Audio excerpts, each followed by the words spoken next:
Podcast has begun. And I'll checking. Yep, we are live. We are live. Hello, everybody. If anybody comes into the chat, I don't know. Uh, Maybe. I'll be frequently checking. Yep. Well, welcome to an Unearthly podcast. We are. It is our first week back from the end of Series 7. Such as it was. Yes, because this our second week from the end of Series 7, because obviously we've had two endings this season, because that's the way MoFat runs the show. Mm-hmm. And instead of going technically by three, if you think about it, if you count all of Series 7, we had the first half break. The second half break, then the 50th anniversary, and actually technically 4 because then we'll also have the Christmas special. Christmas special is, well, at least in the RTD era, it was considered the first episode of the next season. Now it's kind of, sorta. It's always weird where the Christmas special lies. Mm-hmm. But it's very obvious by the season 7 ending that the 50th anniversary is going to be the continuation of that story. To be continued. Such as it is. Such as it is. Anyway, instead of going back to our usual drudgery of, watching episodes and talking about them, we decided to, we're going to go ahead and go through our top pick for each Doctor for you today. We've got myself, the Man in Black, we've got Mad Matt, and Ron Sun. Theme music? Theme music is good. Theme music away.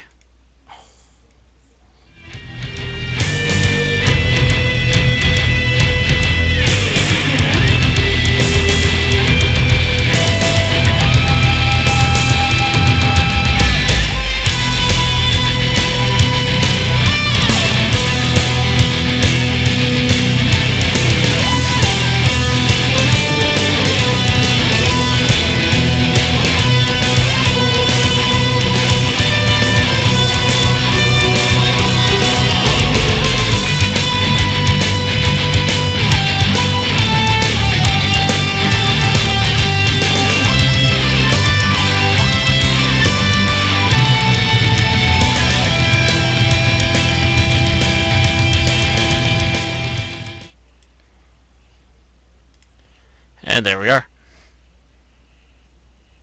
Okay. So, how are we going to do this? In who order of listing first? Heck, I didn't realize that my mic muted for a second. But I was actually thinking the best way to do this is whoever has, if anyone has the most surprising pick for first Doctor. I don't know if anyone does or not. I don't know that mine's particularly surprising. I know mine isn't. Mine certainly isn't.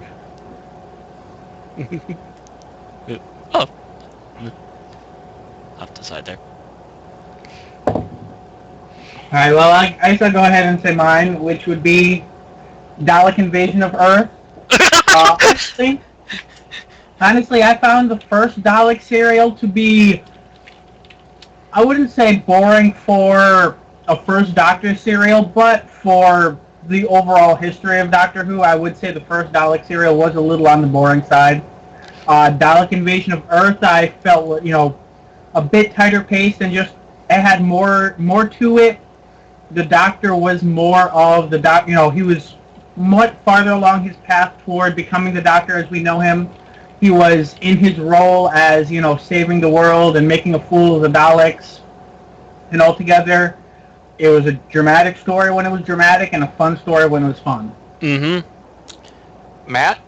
I've had the exact same pick. I have even seen the movie version, and the movie version's even fairly competent for what it is. Is that all you have to say? I haven't seen the Peter Cushing version yet. The Peter Cushing version, yes. Yeah. I tried to borrow them from Matt once, and I just couldn't because it just wasn't my Doctor Who. From the cheesy opening theme to the interior of the TARDIS, I'm just like, no. Yeah, I will say the interior of the TARDIS was always something lacking in the movies, but that aside, some other further notes to add. Really nice actual live locations. They even brought the Daleks out for them. Even I mean, look at the pictures I found here. Um, yeah, live locations. It was a little more action packed than what we normally got actually at the time. Also, a further note is the first leaving of a companion in the series. We left behind Susan. Uh-huh. And that would be something that the Daleks would have a strong tendency toward. When Daleks were around, they wouldn't. I don't think they ever killed a companion, but you definitely had plenty of situations where the Daleks came and left, and then the companion left at the end of the episode. They haven't killed any long-term companions, but they have killed some assistants and Right. such. They killed Jack. Oh yeah, they tried killing Jack. Yes, he kind of accidentally came back. He got better. Go better. But yeah, we had what did we have? We had obviously Susan here, Ian and Barbara, Tegan, Rose. Did I miss any in between? Not counting Jack, because yeah, they did kill Jack. Let's see, who else might have left on a Dalek episode? No one I can think of. Then we had a couple of companions killed in the Daleks' master plan. Yeah, but they were like, they show up, they die. Hey. Actually, we had one gal that showed up for if you don't make it past the serial, you don't count. As an actual long-term companion, yes, but we did actually have a female character who was looking to be almost a companion at that point until she died literally towards the end of the last episode. Yep. She was that close. Yep, I know. I believe, was it Katerina was introduced in the previous serial and then died in that one? And then we had Sarah Kingdom. Mm-hmm. Right. Something to that effect, yeah. But yeah, definitely one of my favorite First Doctor serials. So, my pick for this is, surprise, surprise, surprise, Dalek Invasion of Earth. Huzzah! Because it is really the beginning of the point where the series begins to change towards what it became known for the rest of its run. With Susan departing, the Doctor took the center stage as the main character. Mm-hmm. This change would become gradually more prevalent, but would really take place after Ian and Barbara left, but this was the start of it. Plus, it established the Daleks as a recurring villain instead of just a one-serial bad guy. I mean, think about it. If they hadn't decided to bring the Daleks back for this episode, that would have changed a lot of what we know as being the Doctor. Probably, yeah. And it basically established, while companions come and go, the Doctor soldiers on. Which is, that's become actually a major theme of the show. I mean, the end of the next Doctor, the Tennant specials, he basically claims that, that they break his hearts, and you kind of see that. Mm-hmm. Ooh, there's even a Blu-ray release of this episode. Awesome. So there's no "What Are You Cracked" at this point. Yeah, it is also a very popular serial. So I'm not surprised it's out on Blu-ray. Although that means I may have to acquire it on Blu-ray for I the might have to convention. acquire one of those newfangled Blu-ray players. Oh, I got PS3. I've already got it. Yeah. No, by the way, my list is the list I will be using at GeekCon this year for my 50th anniversary special. So I already had this list. I've actually mentioned it at OddCon as well, and it has not changed. So if any of you are in the Madison area or want to come to the Madison area at the end of August for GeekCon, my list will be getting shown in our viewing rooms.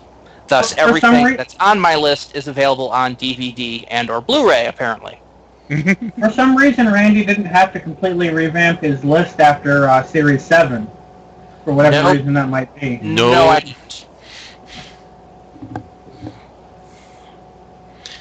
Pure cooking. So, as we can tell, there is no argument with the First Doctor. There are several other good serials, Well, and I will there are. speak for Flynn that if he were here, he would probably choose the Web Planet as his favorite. And then we have to lynch mob him. Because I don't know if that's absolutely certain or not, but he has mentioned several times in chat between podcasts that he really likes that cereal. That's one that I haven't personally experienced, but I definitely want to. Oh, it's not one of my favorites. The Web Planet? Yeah. Yeah. I don't know. It's one of the few Doctor Who episodes that, as a kid, I actually fell asleep during. I can claim I've seen it and I sat through it. I can't claim that it's actually that great of a story, so yeah. And I could be wrong. He could choose Invasion of Earth like the rest of us. I've seen him say that he likes. Yeah. Yeah, I remember him saying he liked that, and it's just like, no. But, however... Also, I would like I said, my list is also all available on DVD and Blu-ray, which means that I am not going to be including the lost episodes in my list, so things like the Dalek Master Plan did not actually gain consideration for me. It was kind of there, but it was like, but what made Dog Master Plan? Ooh. So that means things that were reconstructed by various fan things and such aren't on your list either. Correct, unless it was officially done, like, the Cosgrove Hall remakes. I hear 10th Planet's coming out soon. Sweet. And if that'd be nice. That may change my list.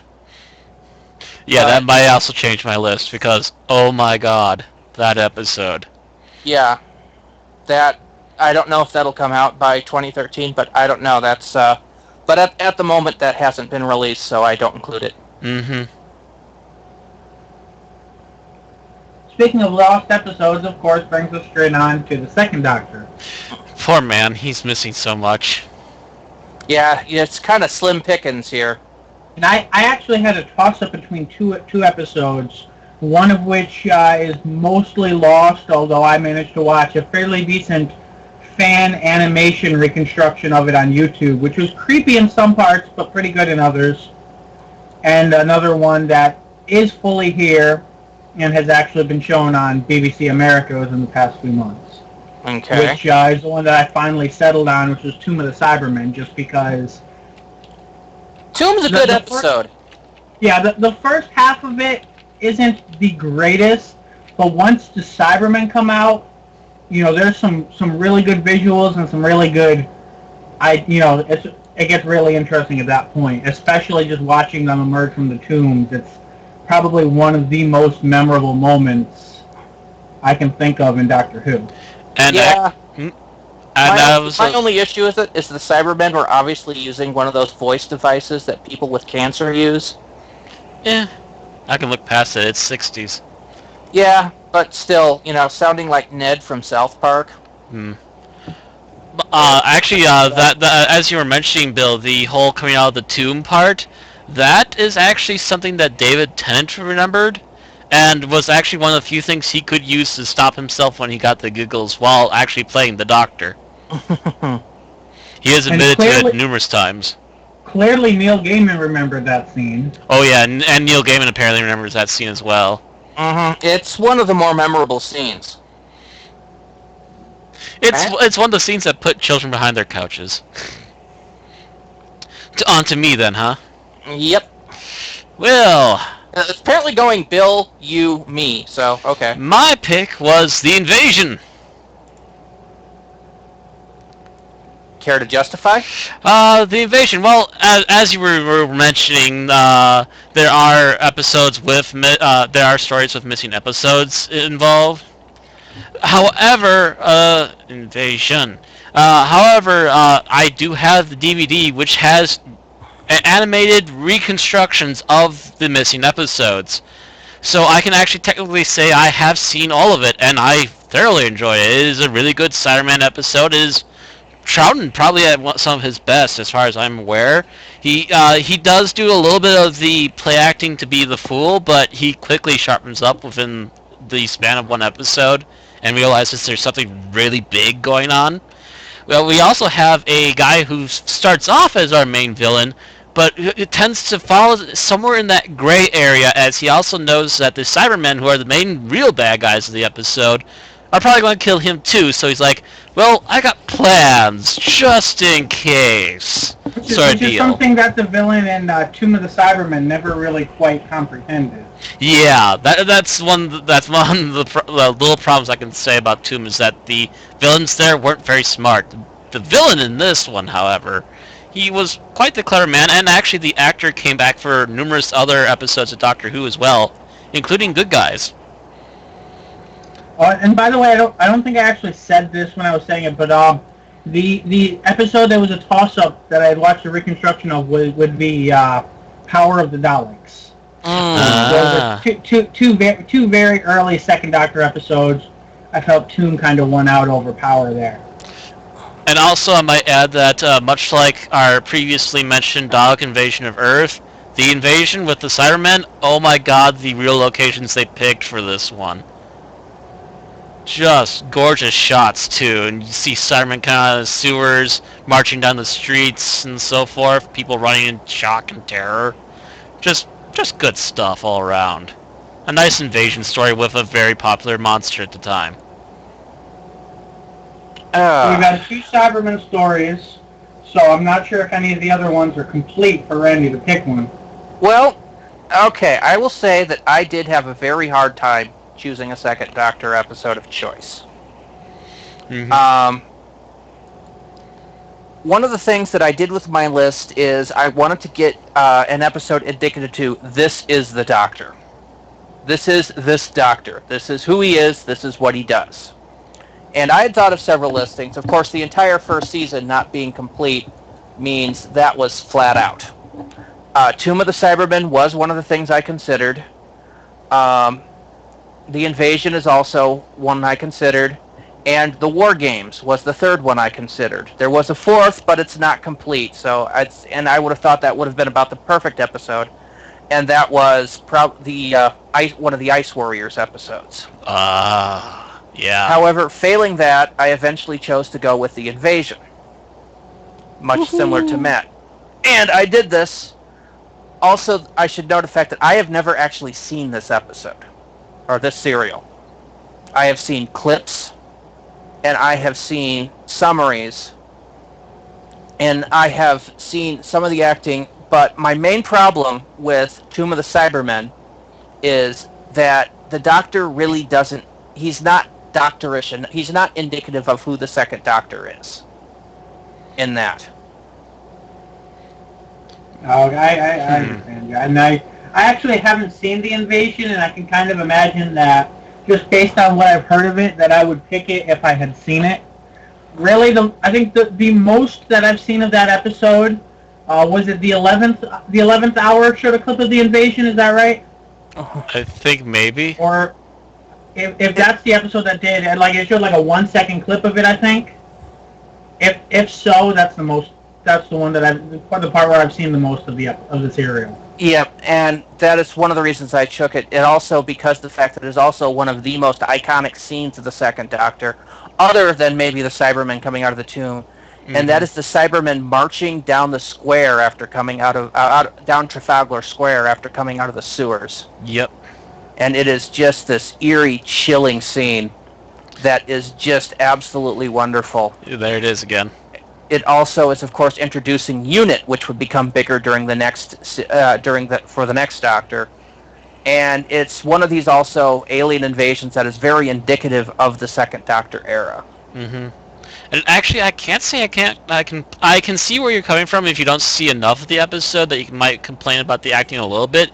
But again, after like the second episode or so of the serial, the Doctor seems to kind of become more doctorish and less the bumbling buffoon.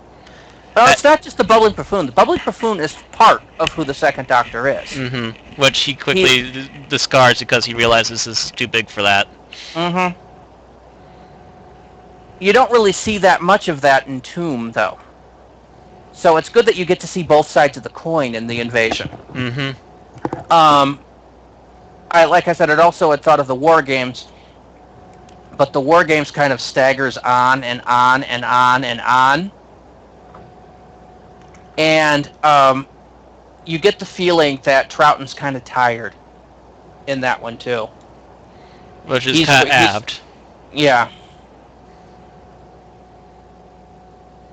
So, I think that's about all we have for that. I'm thinking the Cybermen and the Invasion were a bit more elaborate than the ones in Tomb as well. Oh, yes. A little bit, yes. There. Yes. Yes, I'm were pretty just sure they were all naked in Tomb, except for the leader. Yeah, they upped the suits. They really manufactured the hell out of the helmets and stuff. Yeah. Yeah, they had a very nice budget for the Invasion, probably because they really didn't have to spend that much on sets. Because, yay, location shots. But yeah, those particular cyber suits would last through the Fourth Doctor era until they were revamped for Earthshock. Mm-hmm. And it's still one of those particular ones are what springs to mind for a lot of people when you say Cybermen is those suits. Because let's face facts, they were really good up until the 80s. Yep. You know, before we go too much further, I'm surprised you didn't say anything about the voice, the American accents in Tomb of the Cybermen. That is another turnoff for me. There's the American rocket crew in Tomb, and they all sound like they're from, East Texas. Yeah, apparently the actors in the BBC had learned their American accent from watching American television, which at the time, to my understanding, was all Westerns. Yeah, actually, I suspect they learned it from John Wayne films. Well, that Pilgrim. And so forth. Which, it's kind of a shame, as that's really not the default American accent. Oh, Doctor Who insignia. It says Splendid Chaps instead of Doctor Who.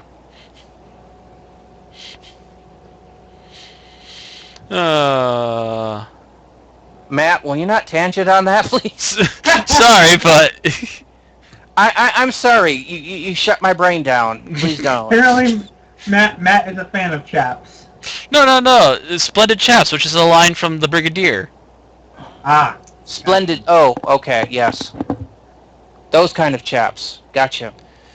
Wow, you guys! Hey, I had an interview today, okay? That drained my will, alright? The both of you. Go away. Bugger off.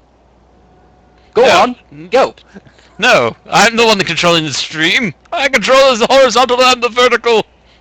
You are not the Twilight Zone. Says you. Anyway, I think this means that we get to move on to the Third Doctor. I guess. And I think we might see some variety here.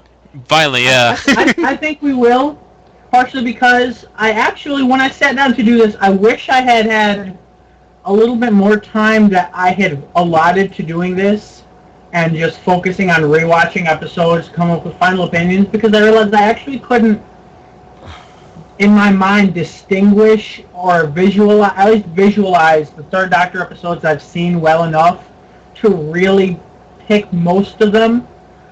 So I ended up going with the one that I at least have the most clear and vivid memories of, which is not a bad episode in itself, but I have a feeling I could have picked better, but which would be Spearhead from Space, which of course introduces us to John Pertwee, as well as bringing Unit, obviously not introducing them, but making them main cast of the show, which actually, this serial starts off with Unit and then eventually gradually introduces the Doctor.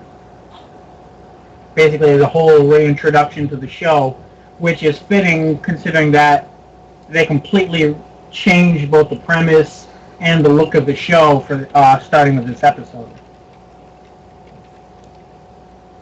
Okay, Matt? Okay. Well, he brought up Spearhead from Space. I will bring up the Time Warrior. Okay. Which would also introduce us to another popular companion, Sarah Jane Smith, for the longest period of time. It also introduces the Santarans, who have become a reoccurring baddie. Also features Santarans, and also features the Third Doctor doing little stunts and so forth, which was very indicative of the Third Doctor.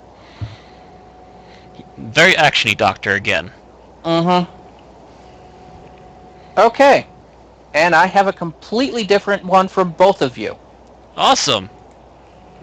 I chose the episode, or the serial, Terror of the Autons, which is actually the sequel to the one Bill chose. Yep. Right. And I chose this one for very specific reasons.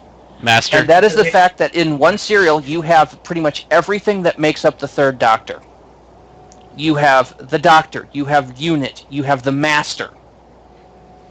You have alien invasion threatening Earth. Pretty much everything that is the Third Doctor can be summed up in this one episode. It is not the greatest episode, but it is. It was actually my second choice. It has all the elements, and in addition, this is one of the episodes that coined the phrase "hide behind the sofa." Yeah. Go on. There is a scene in here where basically a child's doll comes to life and becomes basically homicidal, because of course it's being controlled by the Autons or by the Nestine consciousness to destroy humanity. And this was so terrifying at the time, children were afraid to hold on to their teddy bears at night, and that because they were afraid they would come alive and kill them. And this is, I think, the first episode that Mary Whitehouse actually called the BBC to complain about. And that is something that Patrick Troughton is adamantly against. They've seen quotes of him specifically not wanting things like that to be in Doctor Who. Yet, at the same time, one would also mention the fact that the quote-unquote children's toy was purposely not made to be very pretty to begin with, so it's obviously an attempt to lean it away from being an obvious children's toy, but it still had its effects. Whoa. Yeah, but it's still one of those things that people talk about years and years and years later. So it's, it's something that stuck in people's memories. And that is why I chose this particular episode. But also at the same time, one would note that if you're causing that to happen to children, obviously you're doing something right with something that's supposed to be horrific. And I'd also note that both the episodes that both Spearhead from Space and Terror of the Autons had elements of them borrowed for, I don't know if it was the Autons' next appearance, but that their first time in a new Who, which of course was the first episode, Rose.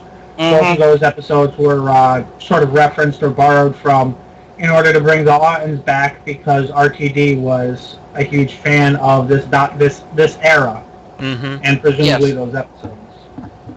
And also, of course, it was a good chance to bring an old villain back, but at the very beginning of your series, too.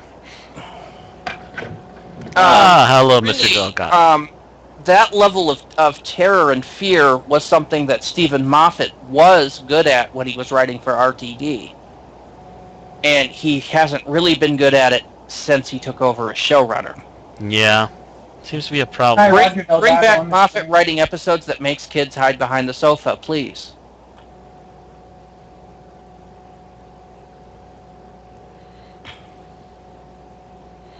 Any other commentary there? All of them good episodes. So you can't really argue with that particular list, to be honest. Why was that there? Okay. So we move on to Dr. Four, who, of course, has the largest material of episodes to choose from. Are we going to see variety? Oh, I'm pretty sure we might. I'm not sure. Depends. There is an episode that would probably be considered the most popular Fourth Doctor episode, not for the Doctor himself, but for the villain, which of course is going to be the episode I'm bringing up. So if anyone's going by the most popular one for their favorite, then they'll go with that. This was the first Fourth Doctor episode that I saw that I managed to track down online, specifically for the sake of the villain and for having heard about the serial, being Genesis of the Daleks. Yep. So here we had the best known Doctor, one of the most iconic companions, and one of the Doctor's most iconic villains, and of course not just the one that came before, because that was obviously the most associated with the Doctor, but also their new boss is pretty much on the level of the Master in terms of being the Doctor's arch nemesis. Just hasn't quite appeared as often. That would be Davros. Yep. So, to me then? Yep. Let me double check my list here. I picked Face of Evil. Ooh. Yes! I picked the first episode with Leela. Okay. What were you smoking? Why? I've never thought that was the greatest episode. I thought it was pretty darn good. I mean, it's basically your insane AI computer episode that was basically, But you get the classic line about killing somebody with a jelly baby. And you also get that particular companion. That is a good line. And also, I don't think he ever offered Davros a jelly baby. No, he didn't, which is disappointing. That's out of character for him. Yes, very disappointing. I thought it was a great episode. It does establish, though, the first retcon in there, and the fact that suddenly the Doctor, instead of not having taken off in the episode Robot, has apparently taken off, bounced around the universe, and fucked shit up. And now he has to deal with that. To which he's already going oops at the very beginning of the episode already, so yeah.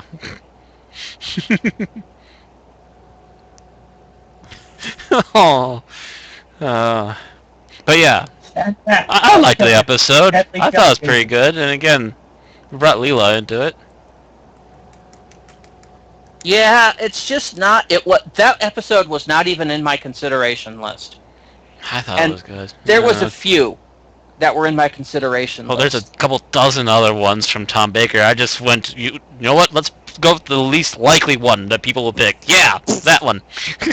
Now, well, that kind of negates a favorites list, Matt. Yeah. It's not. Hey, I didn't say it was anything. I didn't like it. I'm just saying it's going to be most likely the one that's not automatically picked at the top of the list. Although, yeah, if I had five equal episodes and I thought that four of them would be liked by other people, I would go with number 5 as long as I felt they were all equal. Mm-hmm. For example, if one of you had said Tomb of the Cybermen and had spoken before me, I probably would have just spoken up as Power of the Daleks and been done with it. Well, you see, I actually had several episodes on my list. Tom Baker's one of my favorite Doctors. He's the one I remember most as in my youth. The problem is that most of my serials were part of larger overarching arcs, and as I've mentioned before, I don't like recommending those arcs unless I can recommend the entire thing. So here he's going to recommend a 5 serial arc, a 3 serial arc, and then picking a serial, right? Yeah, so I couldn't choose the entirety of the E-Space trilogy. I could not choose the entire Key to Time series. So, like Bill, I went with Genesis of the Daleks. No. So not as much difference as you thought, Matt. I would have thought you would have picked one of the other Dalek ones, but okay. I thought you were going to go with a different one as well. Which one do you think I was going to go with? Well, at least I was thinking I always forget the name. The one we picked, the one we ended up going with for the City podcast. City of Death. Yeah, City of Death. I thought might have been a consideration. I thought he said he didn't like it. It was a thought, but it's not as good as Genesis. I do remember you saying that now that you mentioned it.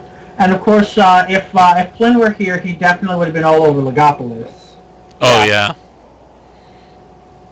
Which I actually watched for the first time. I think it was last night, just so I could compare that and see how it would rank on my list, but I ended up sticking with Genesis. Didn't think it was quite that good, huh? I Look, thought it was all right. Legopolis is one of my favorite episodes. Yeah, it's good, but I wouldn't put it up as best, really. But yeah, there's a bunch of reasons to choose Genesis. First of all, this is actually Tom Baker's first season as the Doctor. It's his third serial. Third or second? I don't think it's second, but I see if I can pull this up right now. It is his third. It was no, fourth. Sorry, I'm seeing Robot, Ark in Space, Shantaran Experiment, and then Genesis. Okay, yeah, that makes sense. Yeah, it's the fourth one. Yep. And it's and yet all the elements that makes Tom Baker's Doctor the Doctor are in this episode. It's also notable that this is actually, if you look at it one way, this is the first shot fired in the Time War. Technically and speaking. it's the Time Lords that pulled the trigger. Mm-hmm. It's also a moment... Go ahead. I was just going to say, it's also a moment that other Doctors have been seen as pretty much saying if they had the chance to relive this episode, they would have fired the shot a little deeper. Yes. There's a moment. If you've watched the serial, then you know what I'm talking about. There is a moment where Tom Baker is basically sitting here with two wires that if he touched them, he would have destroyed the Daleks' incubation chambers and wiped the Daleks from existence. And he hesitates. He stops. He doesn't do it because he doesn't know if he has the right. And even the argument continues on, even in that particular scene. Well, of course it's right, isn't it? Well, no, because of the Daleks, so many people that used to be at war with each other would actually ally with each other and begin the war against the greater threat. Would the universe be better without the Daleks? And you can see him hesitating. Mm-hmm. And you can see that sense of unsurety come through. And in the end, he chooses not to do it. And that is probably, in retrospect, one of the Doctor's greatest regrets. Well, his greatest regrets, but also probably one of his best... It is also the only serial in which the Doctor's mission was a complete and total failure. No, not completely. He buried them for quite a few years. They said if he couldn't destroy them, then to sabotage them. And at least according to the Doctor's estimation, he at least made them take a bit longer to get out, except for except for the fact that in retrospect he put Davros into play. Whereas in the original history, Davros was not out. Now Davros was in play again. And it was Davros that focused his attentions on the Time Lords. True. Technically, yes. Without Davros, there wouldn't have been a Time War. So, in retrospect, his mission was a total failure because he made things worse. Although, even looking at things like the chase, I would pretty much say the Daleks would have gotten there eventually. Maybe not as directly, but they would have gone for the idea of kill Time Lords, steal their TARDISes, use them to kill other Time Lords. Yeah, I mean, not in the next time we see Davros, but the time after, he's already plotting against the Time Lords. He tries to replace the Doctor and his companions with Dalek-controlled duplicates so that they can go to Gallifrey and assassinate the High Council. At that point, the war was on, but it was a Cold War.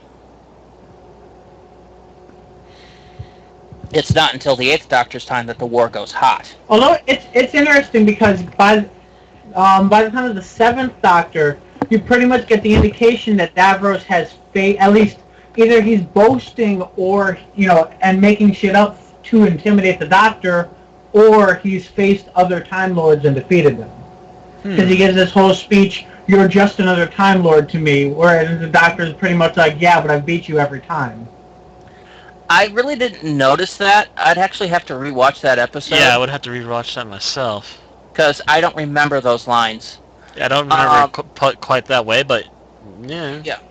At that point, I mean, basically, Davros gets sidetracked because the Daleks turn on him at the end of the Fifth Doctor episode, and he's basically on hiding during the Sixth Doctor one, but he's managed to rebuild his forces and come back as the new Imperial Daleks in the Seventh Doctor's episode. So Special. I don't remember Davros actually saying that. I'll have to rewatch Remembrance at some point. I do remember him saying you're just another Time Lord, but I don't remember quite feeling that he did other Time Lords, which, well, now that you mention it, maybe he did fight with other Time Lords. Yeah, like the way he delivers the line, you can either believe it as he's faced other Time Lords, or he's just boasting for the sake of trying to, out-bluff the Doctor. In which case, you can never out-bluff the Doctor. Bad move. Okay. But yeah, Genesis establishes the first shot of the time where it introduces Davros, which will become a recurring theme. Davros he was a real bastard. And almost every Davros episode after this one would revisit scenes from Genesis. Mm-hmm. Just of the hair, yeah. And it's always an episode that people remember. There's no episode quite as memorable in the remaining of the Fourth Doctor's era, I think, as Genesis, because it was just so well written. It's a 6-parter, and it needed to be. It was a reimagining of everything the Daleks were, and it is the last episode actually physically written by Terry Nation. Mm-hmm. So it's memorable for those things alone. And that's really all I have to say about it. One just side thing, since you mentioned it featuring everything that the Fourth Doctor is, it also included the Time Lords, which will probably become more associated with events in the Fourth Doctor's tenure than any other particular Doctor. Mm-hmm. And I had thought of a couple of those episodes. I thought about the Deadly Assassin. I thought about the Invasion of Time. I'm really surprised neither one of you had chosen either Deadly Assassin or Invasion of Time. Deadly Assassin, I can't remember for sure Invasion of Time. Deadly Assassin was also on the top 3. And then there was, of course, Genesis of the Daleks. And then I went, how about option 3? Almost no one ever goes for option 3. Yeah, I'm guilty of not having seen very many Fourth Doctor episodes. To which we must pummel you now. So no. You have to find out where he lives, come to visit, strap him to a chair, put that unit on his head a la Clockwork Orange, and just make him watch every Fourth Doctor serial in a one big sit down. Until he looks like this picture of Tom Baker down here. The big bug eyes with a huge smile. Teeth and curls. Forgive me if I never share his hairstyle. It was the 70s. Perms were in. It was the curls, man. It helped make the Doctor. Yeah, and the hat. He was good for that hat. I don't have a good hat. Of all the Doctors, I'd go with Christopher Eccleston hair. Nah. I'd go for Tennant hair. Man, he could get some lift on that hair. All right, do we have anything else to say about the Fourth Doctor? Most popular Doctor until recently. The end. Genesis had a sequel, which I haven't watched yet, but Destiny, which was not as good. That it was Davros' worst episode. Yeah, it was a totally different actor being slipped into the same mask, and you can tell. Yeah. And it lacked Sarah Jane. But it also was Lala Ward Romana, which was nice. But that wasn't the problem with the episode. The problem with the episode was the fact that it was, like a lot of episodes that time, it was written too quickly. Yeah. It needed time to be hashed out a bit better, but zoom. Mm. I was gonna buy the way we like had Lala Ward, which was nice. She was a good companion. Mm-hmm.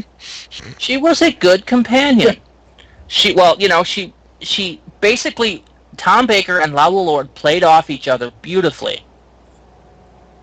Well, the fact that they were dating at the time and then later married is probably why. But just those two knew how to act off of each other well. It was one of those acting teams that you see in later time between a couple of actors that just had the right chemistry. Tom Baker and Leela never quite had that chemistry. Tom Baker and Sarah Jane kind of had it, though it was a different chemistry. I thought that Tom Baker and Sarah Jane had better chemistry than John Pertwee and Third Doctor and Sarah Jane. Mm-hmm. Just a little bit, yeah. The Fourth Doctor pushed her more.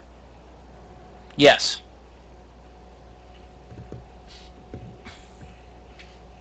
So shall we move on? I think Sure. we shall.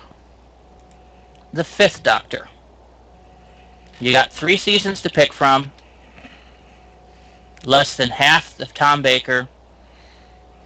What's it going to be, Bill? And yet, I've seen probably the same number of serials for both the Fourth and Fifth Doctors.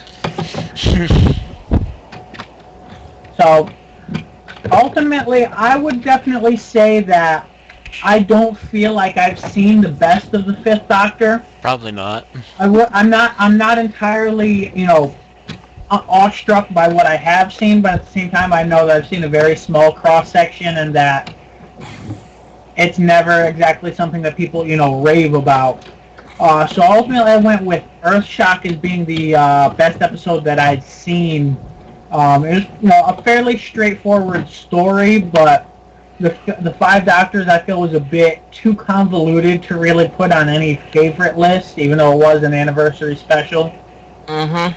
And then Resurrection of the Daleks, I don't know, it just felt kind of off to me, especially compared to the other Dalek serials of the time. So I'll go with Earthshock, which, we talked at length about a few months ago. But that would be the remaining Fifth Doctor serial that I've seen. So I'll put it on the top of what I've seen so far. We really have to sit you down and watch more of these interim Doctor episodes. Mm-hmm. So off to me then, I assume. Oh yeah. Let me think. Well, I want to mention some of the ones I did have on my list. Earthshock is actually one of them. Five Doctors is another one. The last episode of Fifth Doctor is a really good one. Caves of Androzani. Yes, it is. Yes. However, I decided that for my particular episode on this, I would pick Enlightenment. Huh. Interesting choice. Mm-hmm. Not one I would make because it's the end of a 3-part arc. But it's the best part of a 3-part arc because everything just strings together really well in that particular story. I'm actually more partial to Terminus myself, but I really liked it. That's one that stuck with me. Wait, Terminus is not the end of the arc? No. You've got Modern Undead. I'm not saying that as having seen it. I'm saying that as a strictly looking at titles and the meaning of the word. Mm-hmm. I don't know if as a writer and creator that I would be able to stomach that decision. It actually makes sense in context of the episode. I'm like, unless it was the beginning and it was some sort of backwards time traveling thing. Pretty close. You'd have to understand. You actually have to watch that cycle. It is considered one of the Fifth Doctor's better cycles. And Modern Undead, the weakest of them. Terminus and Enlightenment are both very good episodes. But Modern Undead makes it up by having, I think, the Brigadier, huh? Yeah, it does. What were you saying, Bill? I was saying, is that then the Black Guardian trilogy? Or? Yeah, that's the very end of the Black Guardian trilogy, is what I said. Yes. That was his choice. I can see it. Oddly enough, Enlightenment is one of the episodes I have not seen, but I have read the novelization. Oh, claw at you. Oh no, I have to get the entire Black Guardian trilogy at one point because yes, Terminus was one of the episodes that I had videotaped from back there, and I watched it 100 times, and I loved it. But no, I just love Enlightenment. The story itself, even as a standalone, is pretty good. But if you would watch the entirety of the trilogy of the Black Guardian, there's so many interesting strands that have been going on for the last two stories that finally just culminate and just end really nicely right there at Personally, the end of that I would love to rewatch trilogy. Enlightenment, only I would love to see it reanimated by Leiji Matsumoto.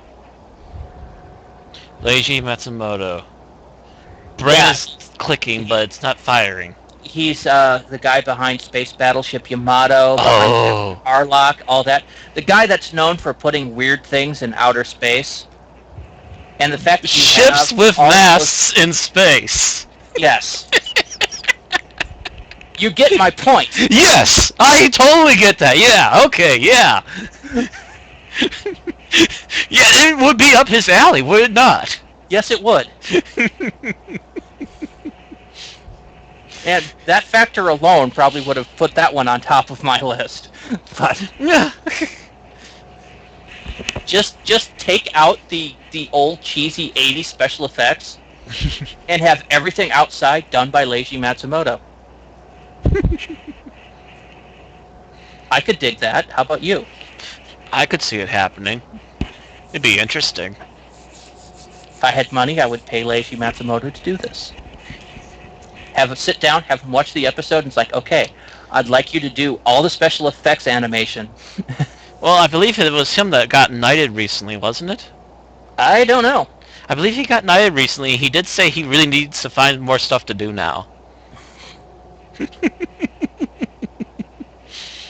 That would be interesting. I actually went early on in the Fifth Doctor's storyline. I had chose the episode Kinda, which is, I believe, his third.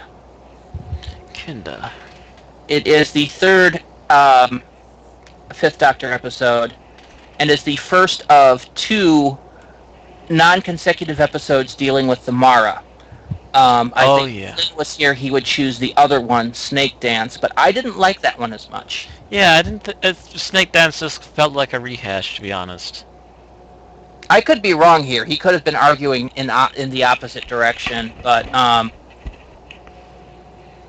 it's been a while since we've discussed this. But Kinda is one of my favorite episodes as well.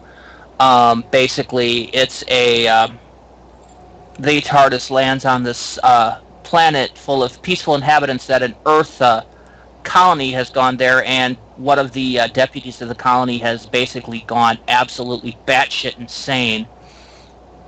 While actually a lot of them have gone insane, and their boss has kind of gone a little. He's gone ultra passive, and this guy's gone. He's snapped.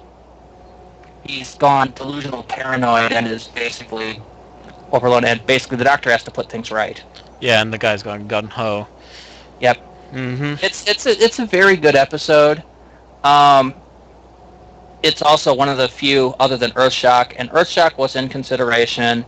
Resurrection of the Daleks was in consideration. Caves of Androzani was in consideration. And I almost went with Caves of Androzani.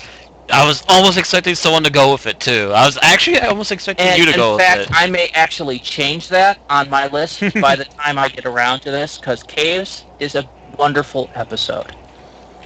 I was mentioning this to Randy and Matt earlier. Actually, I started watching Caves of Androzani once, and the first 15 minutes or so struck me just as a boring enough episode that I decided to go ahead and watch something else instead. Oh, it picks up after the first episode, man. It way picks up. It picks up after the first story. The direction of it is really crisp once you get into the story behind Shira's Jack. Oh, yeah. Yeah. And he also has some great lines, too. Yes, he does. I believe that there's a line along the lines of, you have the mouth of a crackling jackalope, but your eyes tell a different story. Something like that. I don't know. It's been a long time. Yeah, it's been a little while for me, too. But yeah, it was a really good episode. Again, it's on my top 4 list for the Fifth Doctor. And yeah, it is one of those that I've been waffling on. The Fifth Doctor, I really waffled. on it. Kinda is what's on my list now. That may change. But yeah, Enlightenment is definitely one for me that sticks around. So I went, you know what? Go Yeah, with Enlightenment. I can't Most people might recommend not take it. Enlightenment or Terminus or Modern Undead because they're part of a story arc, and I don't like showing single parts. Bang my head against a wall. See, for me, it doesn't matter that the other two are there, but this end part is just really good for me. So you know what? I recommend it. It's still a really good story on its own.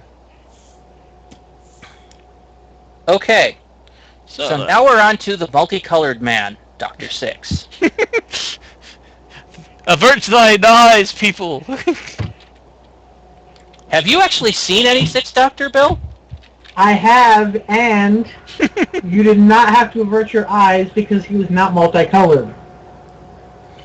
Ah, I know Which what might you're be talking which about. might be a good enough reason to pick Revelation of the Daleks all on I its knew own. it. I knew it. Me too. I knew someone was going to pick that. Yes, the blue outfit. The blue outfit was awesome. Matt and I were just talking about the blue outfit before even Bill joined us on the Skype call. Mm-hmm.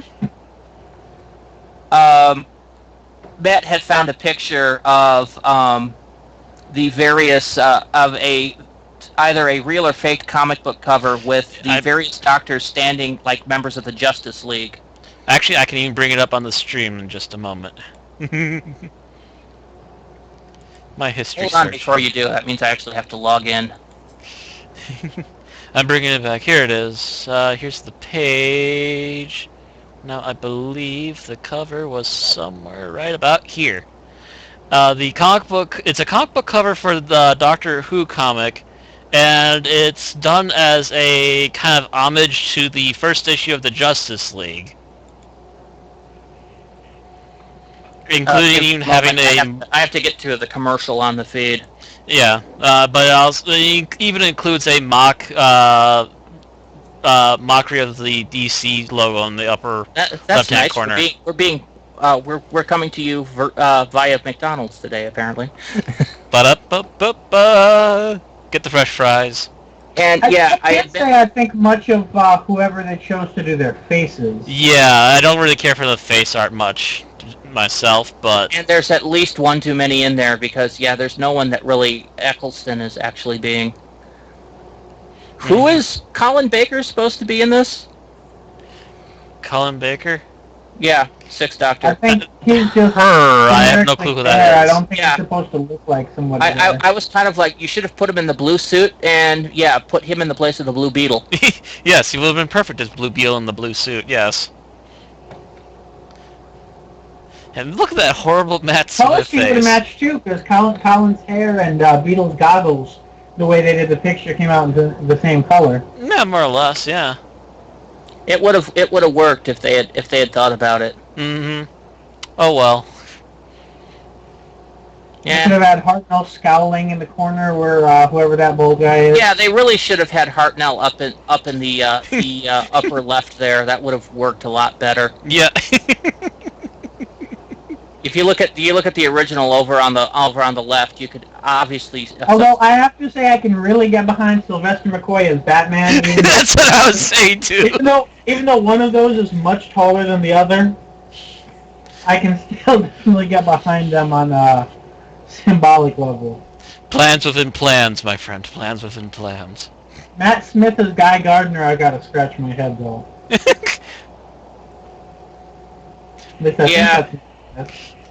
Yeah, that's Smith. He has the bow tie. I can see it barely. And there. Apparently, yeah. And it's supposed to be Dr. Fate? Yeah, is Tennant supposed to be Fate there? Because, yeah. I wouldn't know I wouldn't know that was David Tennant if I didn't already know. Yeah, his hair is way too dark. It looks like his face is slowly melting. They get all their faces look like they're slowly melting. Except for the first Doctor. They nailed the first Doctor. But yeah, that's one of the. So, what did you like about Revelation, other than the fact that it's apparently an episode you've seen? I could look directly at the Doctor. There was good play with the companion. You know, as an episode that introduced a Doctor to me, there is, good play with the companion, especially I believe that's a companion that's not exactly popular. Um, Other than that, it's your standard Davros episode. There's with the strengths and weaknesses that come with that. I don't know if I really have much more to speak at length about. Oh yeah, I've seen I those would say images. if I had to pick my favorite Colin Baker story that I've experienced that's not an episode, I would go with Big Finish's The Sirens of Time, written by Nicholas Briggs, which I think really gave Colin Baker a chance to shine. But since we're sticking with episodes, I'm Yeah, sticking with it's yeah. There's. Revelation. I was actually going to bring that up a little later, but yeah, look at that outfit. The blue is so much better. actually, those are not the actual blue outfit he wore. I know, but still, that's the general idea. That was somebody that did a recoloring of his outfit Right. To match that blue one, but yeah, to get as close as he could. Yeah. still a nice idea. Yeah, looks like he basically just changed the shade. I don't think he changed the saturation or the darkness at all. At least not much. As little as possible. Just enough Photoshop, to man, Photoshop. So, yeah, like it does come across looking as a realistic blue suit, if not the blue suit. So they did do a really decent job for it. Yep. Anything else about it?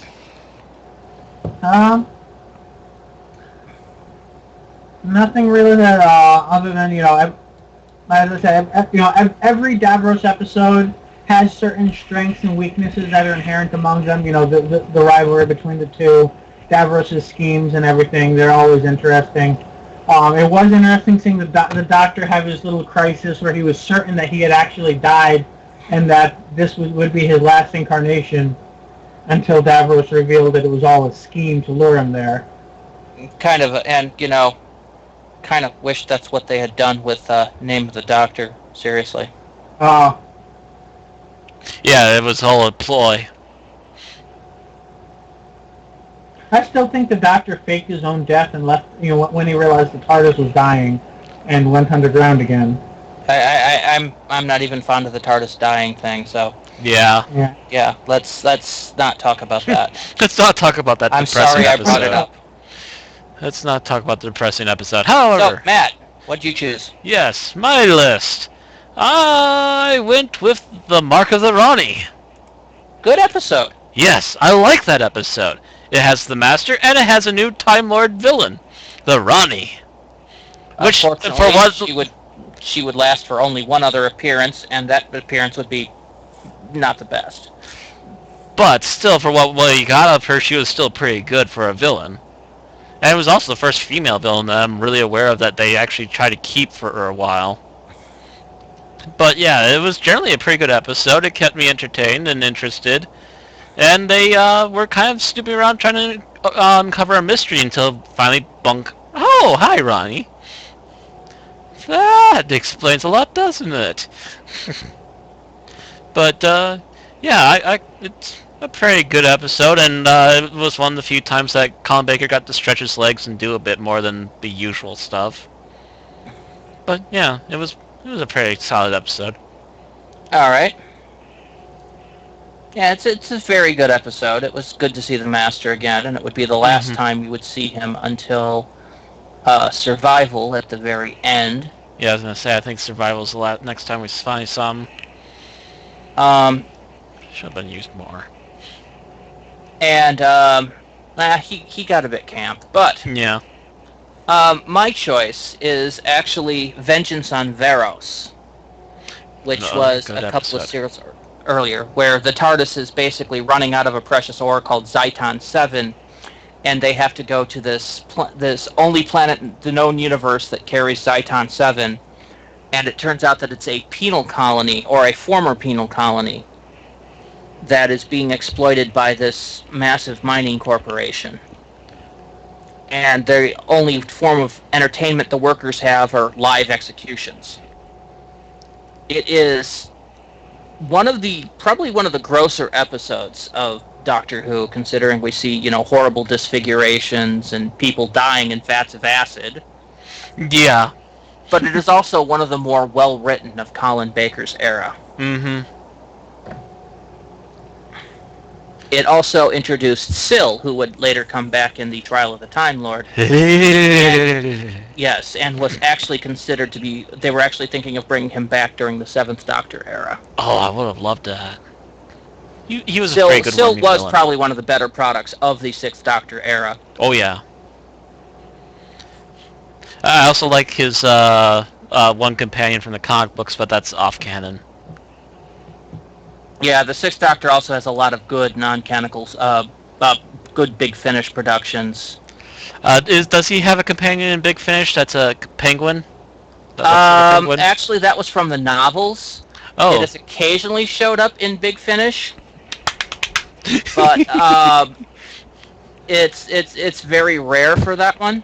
I actually have one of the comic books with him in it, and it was awesome. It might be from the comic books. I do remember there has been a Big Finish, one or two of those with the penguin, but I'm not many. curious as to who they would have had voice the penguin. Actually, the penguin is a character who is actually a shapeshifter. Ah, So he would he just picked penguin because, hey, why the hell not? I'm a penguin. okay. But in the comic book I had, they activated the what I forget what it's called now, the device inside TARDIS that doesn't allow weapons and stuff.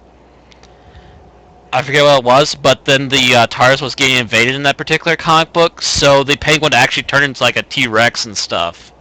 It was kind of interesting. It kind of threw me off. I'm like, okay, you know what? T-Rex, bonus points. Yay!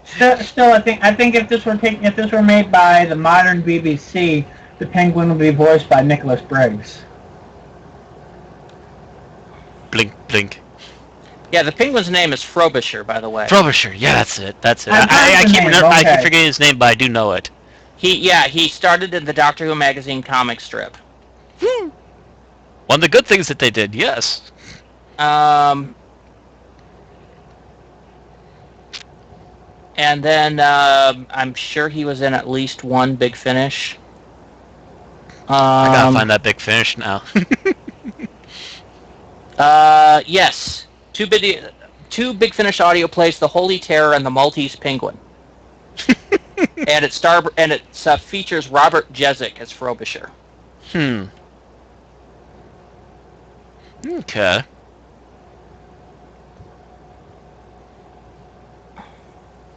But yeah, as far as I'm aware, Frobisher kind of picks the penguin form because, hey, it's non-threatening. I can be threatening if I want to be.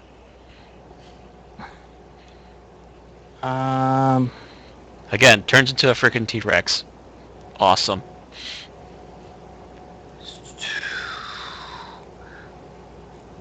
But yeah, No, I'm just trying to see if there was anything we would know Jezik from, and nothing I can really see. Okay. Yeah. So yeah, I chose Vengeance of Eros because of that. It's very rare to find a very good gem. I do know what Flynn would choose in this particular pickup, and that would have been the Two Doctors. Probably.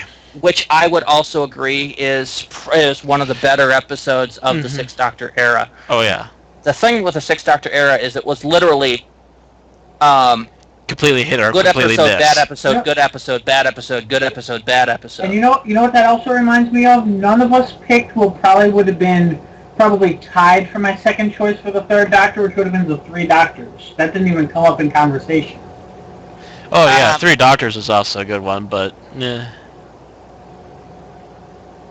yeah, that's a good episode for that one, a turning point on that one, and yeah, I actually kind of, but it's not in my top list, mostly because I think there's a lot of writing that could have been better in it.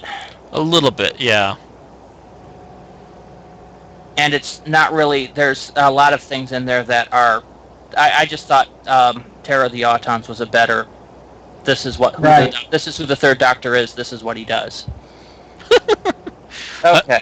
I'm paging through Sixth Doctor pictures, and there's a giant clown with a collage of colors. So the Sixth Doctor. No, I don't see any blonde Okay. curly hair, but there's a lot of Well, color. I see a picture of Sylvester McCoy there, which does actually, move us on. Yes, He moving did, he on. did appear as the Sixth Doctor once. For how long was that appearance?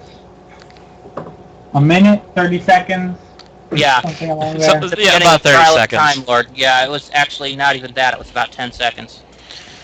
Mm-hmm. So, Sylvester McCoy, Seventh Doctor. I have a feeling I'm going to be expected to go first, and this was really a hard one to pick for me just because this is really one of my favorite Doctors, but I really where he really stands out to me is taken as a whole when you really see the story arc and the way he was molding Ace into growing and such, really living up to his role as what she called him, the professor.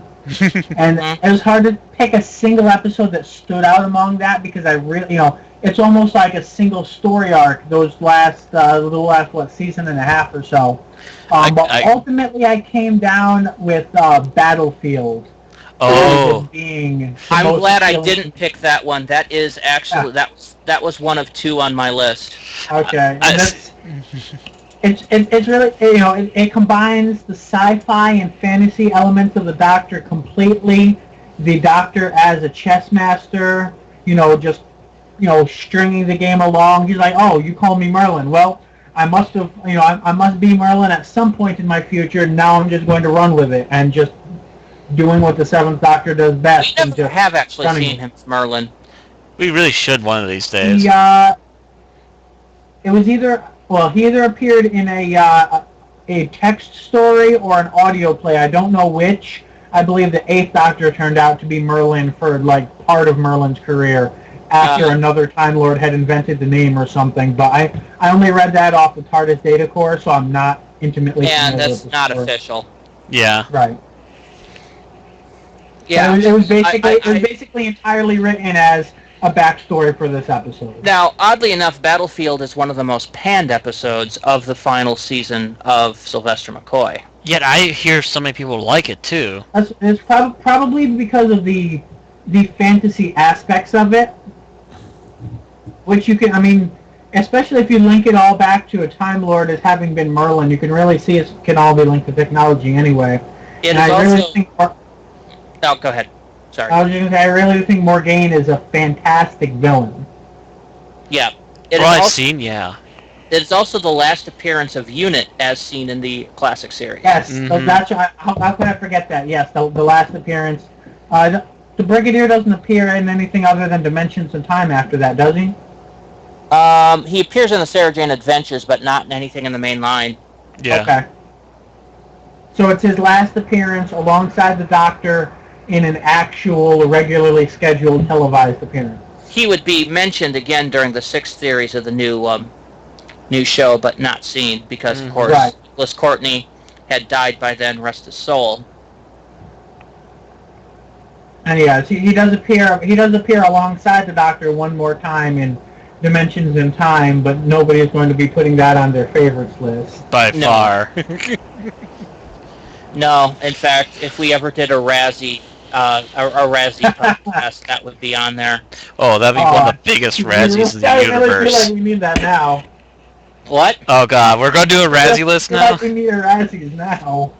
The Doctor Who Razzies making an annual event. Okay, Matt, what was your pick? Oh, going for something not bad. Let's see here. I went for 7th Doctor. I went with, actually, probably was going to be the most easy to pick, actually. I'm afraid that you might have this, Randy. I went with Remembrance of the Daleks.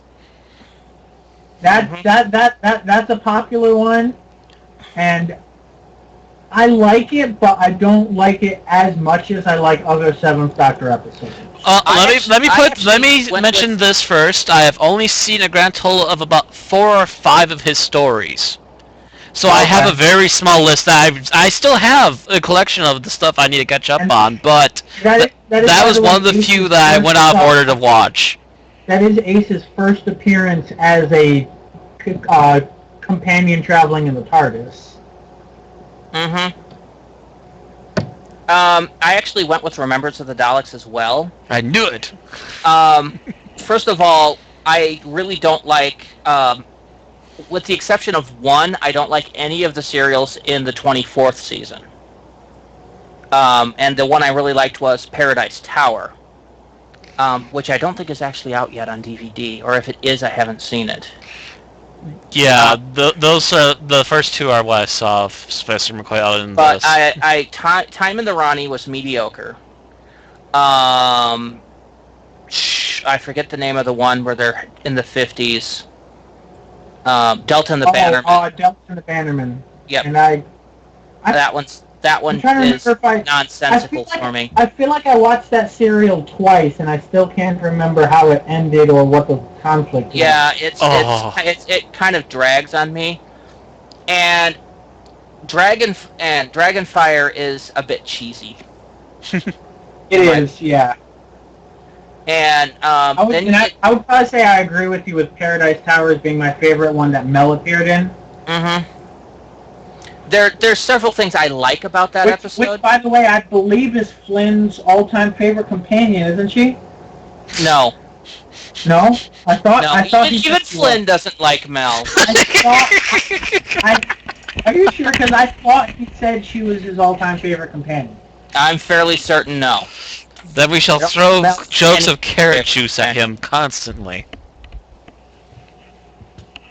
Anyway, but yeah, so that's the only thing I like out of that, and it's by far not the greatest episode. There's things I like about it, but not the greatest. Yeah. Then you come to season 25. Season 25 starts with Remembrance of the Daleks. And just opens up a whole new can of worms. Yes, it does, because it's basically a reinventing of the Seventh Doctor. Mm-hmm.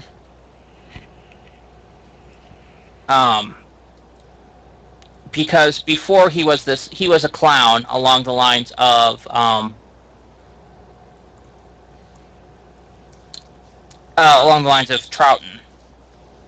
and instead we get this. He was very Troughton-esque, wasn't he? He was deliberately trying to be that way because they were trying to make a lighter Doctor. Right, I remember that. How serious things were in the Sixth Doctor era and how much trouble they got into. And now that I think about like his behavior, like I'm mainly familiar with the ones with Ace, and then I look at like the Paradise Towers, and I'm like, he really doesn't behave like the same person. But when you look at him as being like plain Patrick Troughton, you can really see that. Yeah, he is. He's trying to be the buffoon a la Troughton, and after the first season, they decide no, it doesn't work. So they basically turn him into the chess master, and this is the first appearance of him as the chess master. And he does wonders with it. Yeah. This serial I thought should have been their 25th anniversary special more than Silver Nemesis, which was itself a weak episode. Also, the other one, the Happiness Patrol, was also weak in my opinion. There it is. Evil machine made of candy. Ugh. Yeah. It's just for me. That one just watching that one is just dental work.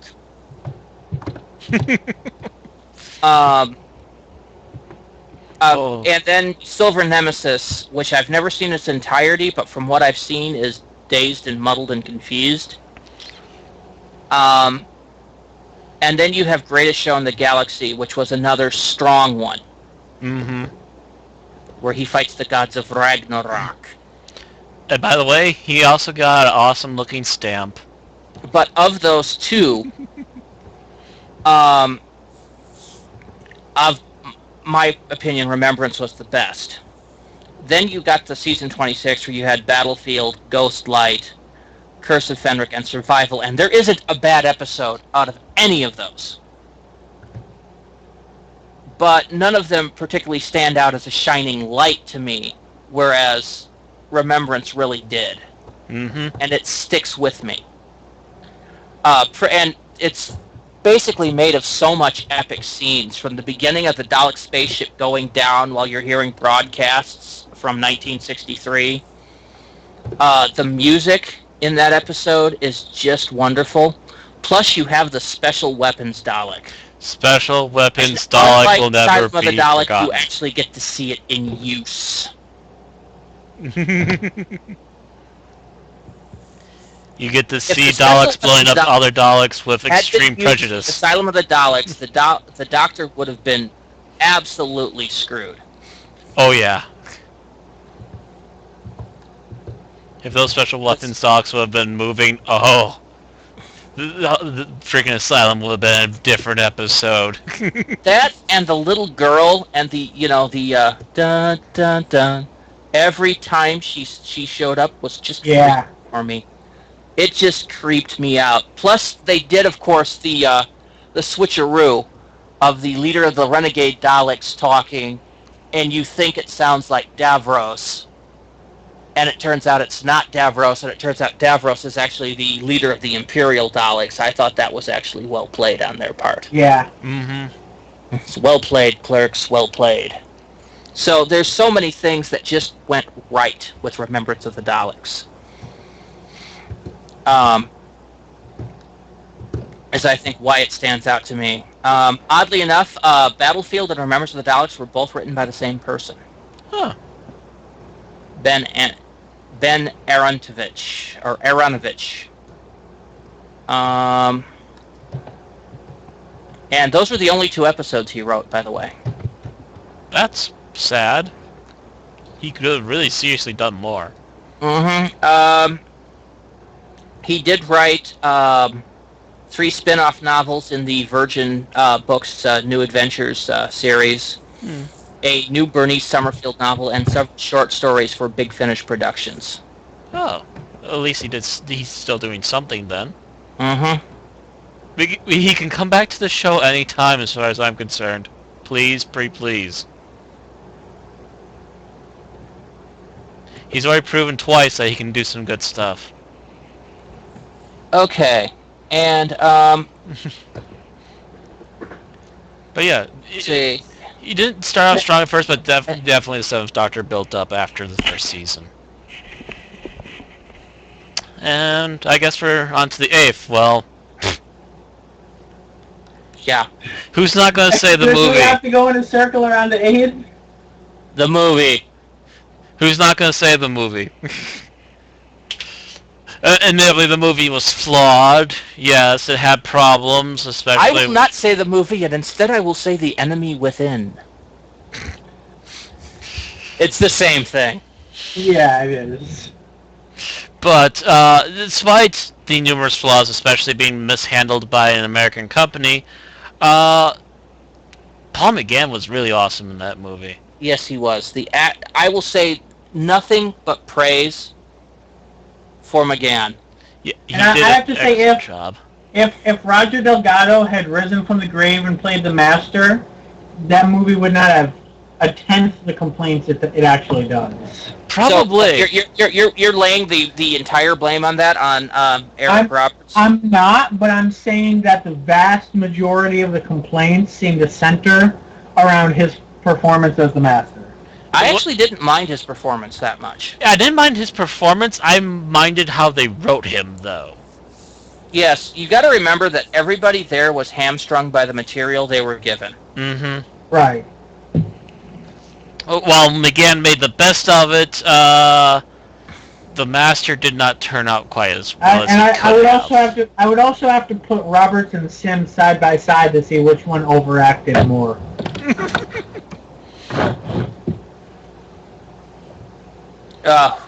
What was that? I have to put Roberts and Sims side by side to see which one, as the Master, overacted more. I don't know. You have to put Ainley in that list too. You see, you had Delgado. I've actually only seen 2 Ainley appearances so far, but I definitely intend to see more. Yeah, you really had, first of all, you had Roger Delgado, who played it very sinister, very Moriarty, because that was who the Master was supposed to be, was the Doctor's own Moriarty. If the Doctor was Sherlock Holmes, the Master was Moriarty. And then, of course, Delgado died in a car accident, and they were actually going to kill the Master in an upcoming episode, and they couldn't film it, of course, because Delgado was dead. And then, of course, we got down into the Fourth Doctor era, and then, the Deadly Assassin happened, and they brought him back as, what was supposed to be the same Master, only now decrepit and dying, being acted by somebody else in a skull mask, essentially. A zombie mask, yes. And then, of course, Anthony Ainley took over, and he became known as the Camp Master. Because you literally could have given him a big mustache that he could twirl as he went through all these dastardly plans, because all of his plans revolved around trying to kill the Doctor. Oh, here's an excellent shot of the Eighth Doctor, by the way. I would have liked to have seen that Doctor, man. That's the image they use for Big Finish. Yep, that's what I figured. When his hair grew back in. Mm-hmm. Yeah, the reason he had to wear that horrific wig was because of the fact that his hair had been buzzed short for Alien 3. Because he had chosen to be featured in a terrible movie before the not entirely well received movie. Actually, I think he was in the process of filming Alien 3 when he got the call to be in this, so... Yeah. At that point, he's basically strapped for work. He got a chance to be in a movie... He got a chance to be in a movie in a well-known serial, which thus far had made 2 very successful movies. What the hell are you going to say? Heck yes. I'll give it a shot. And then, of course, he gets the script and goes, okay, this is crap. And then he makes the best of it, which we can totally tell. These shoes! I just wish that he and his 2 companions had at least gotten a walk-in role in one of the 50th anniversary related specials this year. Oh. Yeah, the thing is, I've looked at him and he's aged well. Very well, in fact. Yeah. So I don't know why they haven't actually tapped him. That's what the entire fan base keeps screaming. Why aren't you tapping him? Get Paul McGann! We want McGann! For love of God, bring him back. Really, the only condition McGann has ever put on the role is as long as I don't have to wear that ugly wig. Yes. And the thing is, if they wanted to do the Doctor that everyone has forgotten, if they had not used his pictures in other stuff, if Moffat had been planning this, it would have been interesting to have the pictures, of the previous Doctors excluded the 8th Doctor, and then had him be the Doctor that everyone was talking about that violated all these ethics. So have McGann. Now, see, the thing is, if they had done that, and they had basically said reintroducing Paul McGann as the Doctor at the end of this episode, instead of being as visceral against it as I am, I would be squeeing like a fanboy. Oh yes. The only problem with that is that means that how many people would have been pissed off from 2005 until now, not knowing that was the plan. Not 2005, sorry, 2010, my mistake. Well, the canonity of the movie has always been in question. Yes. Yes, but at the same time, Eccleston I think people. What I'm saying is, though, I think people would have just shrugged and gotten over it. Yeah, they would have shrugged and gone over and went, hey, he's back! We got him back! People would have just been absolutely, it would have been gobsmacked wonderful. It depends if Moffat had to, keep throwing the fact, hey, this is the 11th. See, they said follow the 11. 11. If he didn't do that, then yeah, they could just hand wave it away. Mm-hmm. Until such time as the big reveal. Yeah. I still think that would have been a better plan. That's all I'm saying. Yeah, it sure as hell would have been a better idea. Okay. We really do need our Palm again season though. One of these days, I swear. Yeah, I would have loved to have, well, listen to the audio dramas. That's all I have to say there is I would not choose this movie if we could include audio dramas because I can think of a dozen audio dramas that really show that he knew how to play the Doctor.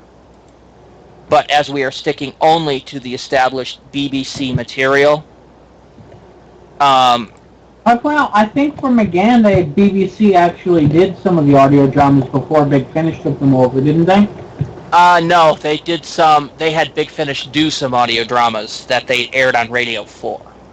Oh, okay, so Big Finish, and then they aired them on BBC Radio. Yes. Yes. Okay. Yes, that's how that worked. And that's why Big Finish is still doing it. Because they went, hey, you're still doing a good job. Keep going. Yep. Instead of using the current companion that was in there, Charlie Pollard, they went and created a new one called, I think, Lucy Miller or something. But anyway. But yeah. Those were released on Radio 4. I haven't heard all of those either, but the fact is that with the Eighth Doctor, Big Finish was able to do a ongoing story instead of just saying, "Yeah, this is an audio adventure that would fit in between this episode and this." Yeah, they did it as actual seasons until 2005, in which case they stopped being considered seasons and just started being more stories featuring it. Yep. Mm-hmm. Which actually means at that point he had probably been in more seasons than either the sixth or the seventh Doctor. I don't know. It depends on how much when they started doing that. I think they started in '99. I might be mistaken. He technically, I think, has the most time. No, he's the most time as the Doctor, date to date. I think he shares with Sylvester McCoy. Because Sylvester McCoy would be 87 to 96, and then McGann would be 96. Oh, you're saying by years. Okay. Yeah, by years. I thought you meant in terms of screen time, and I'm like, I don't know, because not every single Doctor except for Tennant and Eccleston are still making material. No, I mean by actual date begun. I got you, okay. But yeah, so that's about it for the Eighth Doctor, I guess. Yeah, there's really nothing else to say. If you want to see good Eighth Doctor, or if you want a good Eighth Doctor story, listen to the audio dramas. We only choose the movie because it is the only material with the Eighth Doctor in it on screen. And it would be too expensive for us all to go out and listen to the same audio stuff or anything like that. So. I really wish we could, but hey, we're out there, Big Finish. If you want to send us your audio so we can review it, by all means. By all means.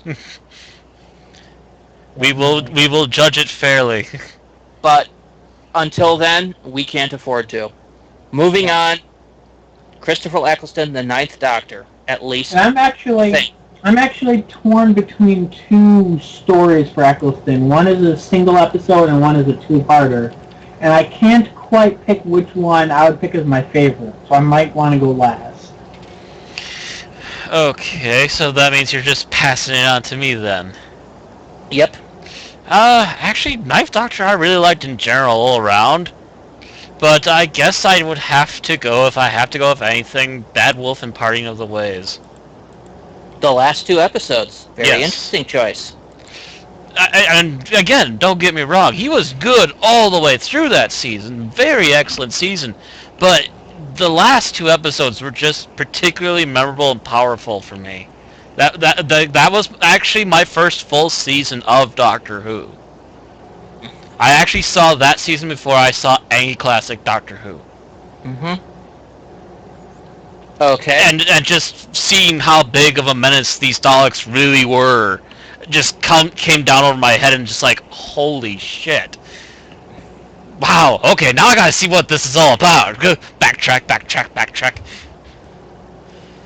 But Yeah, there's but definitely yeah, some that was strong moments an for the epic Doctor and end. for Rose both in that. So you weren't sequence. with us when we were watching Doctor Who in the side room of the anime club at UW Madison, Matt? I was, yes. Again, that Because was my first. we started watching from Rose in there.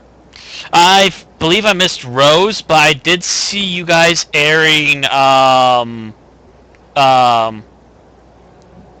God, the second episode, the Earth exploding, Yeah, the end of the world. end of the world. Yeah, I was gonna say something exploding the Earth. Yeah. I can't Okay. quite remember the title, but yeah, I came in on the second episode and continued on from there, and that was my first season. That. All right. Well, let's see. My favorite Ninth Doctor episodes were Aliens in London, World War III. Nah, I'm only funning you. I was gonna say, the least liked episodes actually. Brave choice. Very brave. No, I actually have to go with a couple of Moffat episodes. Actually, The Empty Child, The Doctor Dances. Oh yeah. I will actually admit, I watched these episodes. I didn't actually get these at Anime Club. I watched it that night at 3 in the morning in a house by myself in bed. And they scared the ever-loving bejesus out of me. The "Are you my mummy?" And I'm sitting here going, "Oh God, this is creepy." And those episodes were absolutely creepy. They had a great ending because nobody died, but still the actual you not knowing what this gas mask child is that's just asking for his mummy, and it's just the way he said it And was it even starts off with the Doctor being creeped out. The Doctor just gets off the TARDIS. It's just a regular episode, and then why is that ringing? Mm-hmm. That's not supposed to happen. To which everyone goes, And wait, that's not supposed to happen?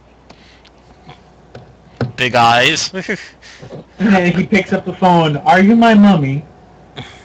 What? It was unbelievable episodes. They are what sticks out to me most. The other choice I had that was second to that, and this is probably, I don't know if this is what you're thinking of, Bill, but would have been Dalek. You picked out both of my choices. Yeah. Yep. But I didn't choose that one. I chose these two because these two were these stick out. It also introduced Captain Jack. Yep. Take that or leave that as you will. Right. Because I know there are people out there that love Captain Jack, thinks he's awesome, and then there are people that absolutely despise the man and wishes he would die in a fire. I'm sure he's done that. I'm very sure he said that a couple of times. But this is back before he couldn't die. And before he went to Torchwood and became all emo. Yeah. Excuse me, before he went to Torchwood and became the next angel. If you think about it, that's what he did. Pretty much. Without a spike, though. No, he got a spike. He got a spike? Who would you consider Second season, he got John... Oh, wait. Wasn't that literally Spike? Yes, it was! That's what Spike. Captain John Hart. Who was basically him turned up to 11. And of course, I watched Torchwood before I had ever started to watch Buffy or Angel. So now I just need to watch it all again in its entirety. Well, Jack becomes kind of all dark and broody, which is kind of what Angel does. He doesn't have angels not going out in the sun, but... Angel carries a torch for Buffy. Jack carries a torch for the Doctor. We're pretty sure he does. Pretty sure he does, yep. Then again, Jack carries a torch for, everybody. As long as you're... the Doctor is the one who got away. Yeah, the Doctor's the one that got away. As That's a long way as to put it. Jack will carry a torch for you, which is what makes him different from John Hart. Oh, what's that? That's beautiful. That's a poodle. Nice. It's just wrong. But yeah, this was I think our first experience to Stephen Moffat as well Yes. as writer, and yes, like I said, these episodes scared the bejesus out of me. Yes, Moffat, you can return to that. Look at that and do that again. Yes, please. Please, for all who watch, please go back to that. So, Bill, I think it's up to you now. Yeah, so now, Randy talked about one of the stories and that I had in mind, and that's actually the one. It's just the tone of it and everything is pretty clear. It kind of stands away from the rest of the season the same way the Neil Gaiman episodes kind of do now. Dalek actually is interesting. When I was first convinced to watch Doctor Who, basically, I had never, I had heard of the show and wanted to give it a try. I was basically told, watch up to and including Dalek. And if you like the show, if by that point is when you can decide if you like the show or not.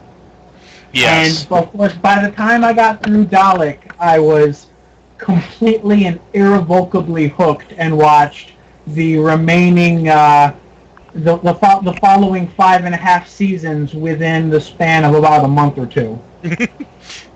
Oh, it didn't even take me that long. It took me about a week. It's like, find more. Yeah, it's. But I don't think there were quite as many seasons for you at the time. Well, Yeah. no, I think you went back to some classic. But I went back to classic and started going more. I was introduced to the show. It was February or March of last year, and I pretty much watched everything that there was, to watch of the new show.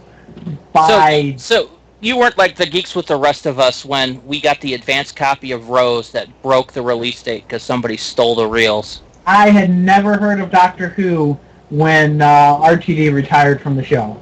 Oh. It had not even been something I had heard of. So with that in mind, the monitor and smack you, boy. And children. I'm podcasting with children. A child. Well, I dedicated get off my lawn!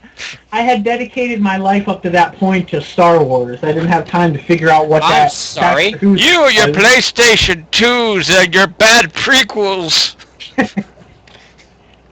Yeah, that's kind of the sorry. I'm sorry. The first 3 Star Wars movies, and by that I mean 4, 5, and 6, were good movies. Mm-hmm. After that, Lucas went insane. I think Howard the Duck drove him nuts. By the time the prequels come out, I had already probably read 4 or 5 books in the expanded universe and was pretty much hooked by then. Oh, expanded universe in Star Wars is also really awesome. And then Lucas pretty much just turned it all on its ass. Yeah. Actually, Lucas has not actually done. He said that he ignores it, but he actually hasn't done anything to retroactively get rid of it. Well, so it's still kind of lingering there. Clone Wars has basically... Say the word Mandalorian to a fan who has followed the Clone Wars at all. Yeah. And prepared for fraud. Yep. But as for Dalek, so in my specific context, that means that Dalek was my first experience, my first introduction to Daleks, and of course these were Russell T Davies Daleks. That's pretty much and it was also my first Dalek as well. Could take over half the galaxy if the Doctor's not around to stop him. Mm-hmm. So you pretty much go through all of that introduction, the entire emotional journey of the Doctor, and everything else, and I was just blown away by that. Eccleston is it's some of his finest acting. Oh yeah. You can literally watch as he hears the Dalek say something, and you can just watch his eyes just narrow into pinpricks. And I wish I had that form of ocular control.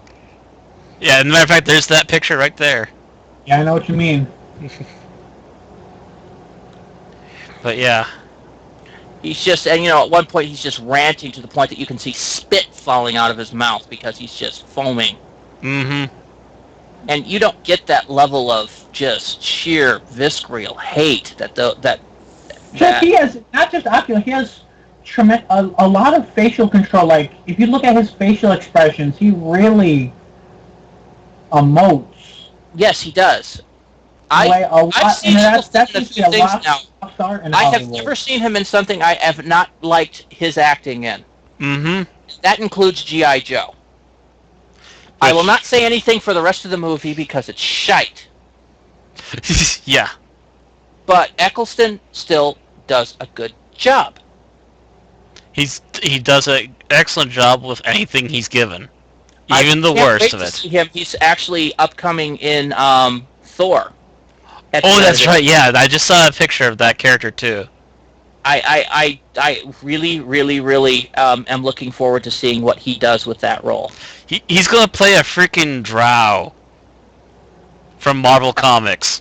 Yes, that's the animated character, and that's what he's playing. There are actual photos of what he looks like out in the makeup now. I don't think any of them showed up on that search, but I know they're out there. Yeah, I haven't seen it on the search, but yeah, I think I might have seen some of them too, and it's like, oh, yes.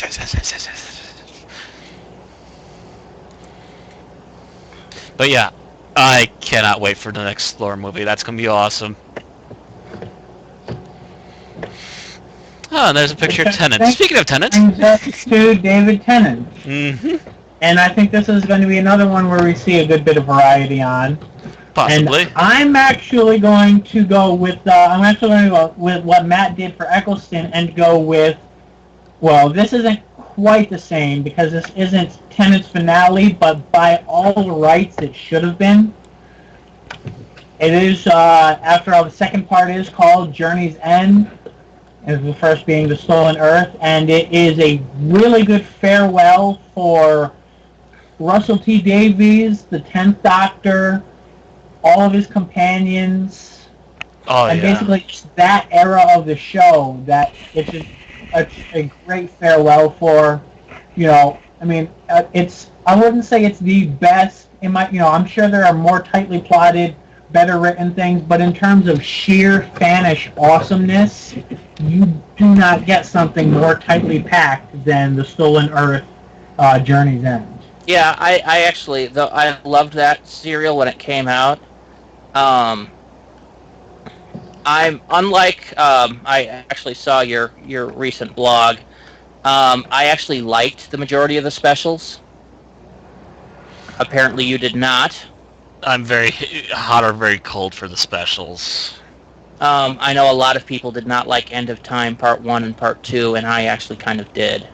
I didn't mind them as much while I was watching them, but as I thought about them and then went back and rewatched them, and I just found more and more things not to like. I keep going back to them, and I've not really had a problem with them. I know that several fans do actually share your problem with them. Your comment about him being able to just move the radiation into his foot, however, I would point out that that's an entirely different kind of radiation. They didn't express that very well then, to be honest, because... Why is the radiation from Smith and Jones that different from the radiation? He actually lists the type of radiation that it was that he can do that with in Smith and Jones. Okay. So that's not a fault with that. It's you have to watch Smith and Jones. He mentions the radiation type. Okay. They kind of skimped it a little hard then, because a lot of us didn't notice that. I forget what it was called, but it's something radiation. We used to play with something bricks in the nursery. So, but yeah, it's some made up name of whatever radiation it was called. But this was your pure alpha, delta, gamma, whatever the hell radiation. Okay. So to me then, but really, Tennant should not have been going through that. He basically had absorbed enough gamma radiation there to turn into the Hulk. Yeah. Which makes you really think, would have been a very interesting follow-up season of 10th Doctor Smash. But I just imagine if the journey's end had really been the end of the journey for the 10th Doctor, Davros had finally gotten one up on him, shot him in the head, and and we ended with the TARDIS crashing and him regenerating into Geronimo. Now, Matt Smith was not ready at that time. Yeah, I believe he was wrapping up the movies. Tennant had not actually said, "I'm leaving." He had announced. Well, I don't know by the time it was filmed, but by the time it was aired, he had announced it publicly. Not by the time it was filmed, though. He was still up in the air about it. Mm-hmm. At that point, he wanted to take a break because he had a theater role, which is why we had movies instead of a 5th series with Tennant. Essentially, yes. So that's why we had Series 4 be the specials. So then, off to me then? Yes. Alright, and I will agree with Bill that, yes, that season finale is really excellent, really awesome, but I felt one thing one-upped it just slightly, and that was the episode before it turned left. While it does not feature the Doctor directly, it features so many things that have been going on with the new season, and how much this one companion affected everything that happened afterwards. And of course, you could do that for any companion, and it would pretty much come out to the same episode if you put that much heart into it. But the fact that they did it with Donna, and the fact that they did it with Donna, who was borderline a good companion, this just threw open the floodgates and went, yes, excellent companion. And she now knows it herself. It was a really great method of building up, of showing how much she had grown as a person, and really building up for the conflict that was to come. Yes. It didn't really specifically state what the conflict to come would be, but it was a really great way to amp everybody up for it, and also to highlight the tragedy at the end of it. Oh yeah, by far the tragedy at the very end of it. But yeah, turn left. Oh. See, I wasn't that fond of Turn Left. Oh, my main problem with Turn Left is the fact that the whole, things that should have threatened the world but couldn't have, because then they would have killed Don and ended the episode, ended up, instead of destroying the world, it poisons Britain. Talking specifically of their recreation of Voyage of the Damned and such. It was, basically because all this bad stuff kept happening to Britain. It was just like, every step just kept making it worse. Mm-hmm. Well, sounds more like a criticism of Doctor Who than of the episode. Because if it weren't for the Doctor, then that pretty much would be the way the Doctor Who universe works. It's just the universe shits on Britain repeatedly. And Earth in general, to be honest. And also the Doctor Who universe really hates New York. How many times have the Daleks visited there now? Twice? Thrice? The Daleks? Twice. Twice for sure, yes. But no, unless New York appeared in Stolen Earth. I don't know. I think it's just I didn't really like the villain in Turn Left. It was always kind of ambiguous. The villain did bug me because it was also a mention back to the Sarah Jane Adventures. It was? Yes. How so? I forget, but it was the big villain, I believe, at the end of the first season of Sarah Jane. The name of the particular group of villains or whatever, that's where that thing was supposed to have come from and Turn Left. Not that I recall. I even looked into the background on it, and I watched the Confidential on it. It does have continuity with some of the spin-off stuff. And I hear someone typing away vigorously, most likely Randy. That's me pulling up the Turn Left article to look into it. yeah, I don't do that anymore since I got a headset. But yeah, the big time beetle thing. Yeah, the beetle thing. Yeah. It was influenced by the Metabelis three giant spiders, but that was just its design. No. It was actually part of the one villain thing from Sarah Jane. I saw the confidentials. Okay. He refers to the creature as one of the Tricksters Brigade. Yeah. Which the Trickster was a recurring enemy. Haha! And you know what? I'm seeing it is tied into Torchwood Miracle Day. Whatever happened to Sarah Jane, that would probably be a Sarah Jane Adventures episode. Yep. Mm-hmm. Okay. That's when we first encountered the Tricksters Brigade. Torchwood Miracle Day came after this, so that's not exactly wouldn't be a miracle in and of itself. Mm-hmm. Okay, so it's tied into Sarah Jane Adventures there. Okay, so yeah, I missed that reference actually. I still think the beetle by itself is a little weak sauce. Yeah, it was a very weak attempt at trying to do something against the Doctor, but it has its continuity. Is what I'm saying. Well, no, the Trickster in the Sarah Jane Adventures never used a beetle. I'm just saying the beetle itself is, I don't know, it seemed a bit cheesy to me. I didn't have much of a problem with it, but different tastes. So, what was yours, Randy? Mine? Poke. Yes. I actually went back to the previous series with Martha Jones, and I chose Human Nature, the Family of Blood. First of all, I had read the original novel, which was actually, I think, one of the Virgin Books novels, Seventh Doctor novel that this was based off of. How close is it? It's changed significantly. Okay. I remember you not being thrilled with the book. Enough that you could consider both to be in continuity without there's enough similarities there. Just, what things are, where they come from have changed. Even the Doctor's list has changed. The thing the Doctor thought forgot in Human Nature was, like, number 1 on the list in the original novel. But I'm sure the Seventh Doctor's big thing wasn't never let me have pairs. No, his big thing was don't let me fall in love. And the companion at that point, who I believe was Bernice Summerfield, the fictional character that was used kind of as the basis for River's song, roughly.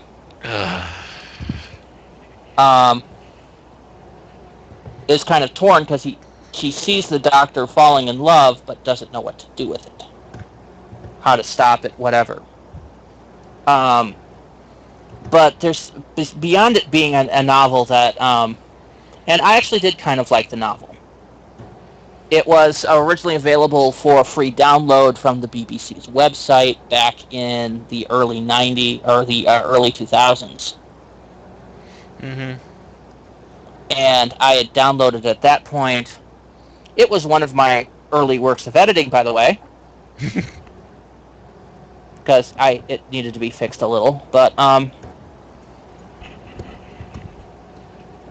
I had that sitting on my hard drive for the longest time, and I read it repeatedly.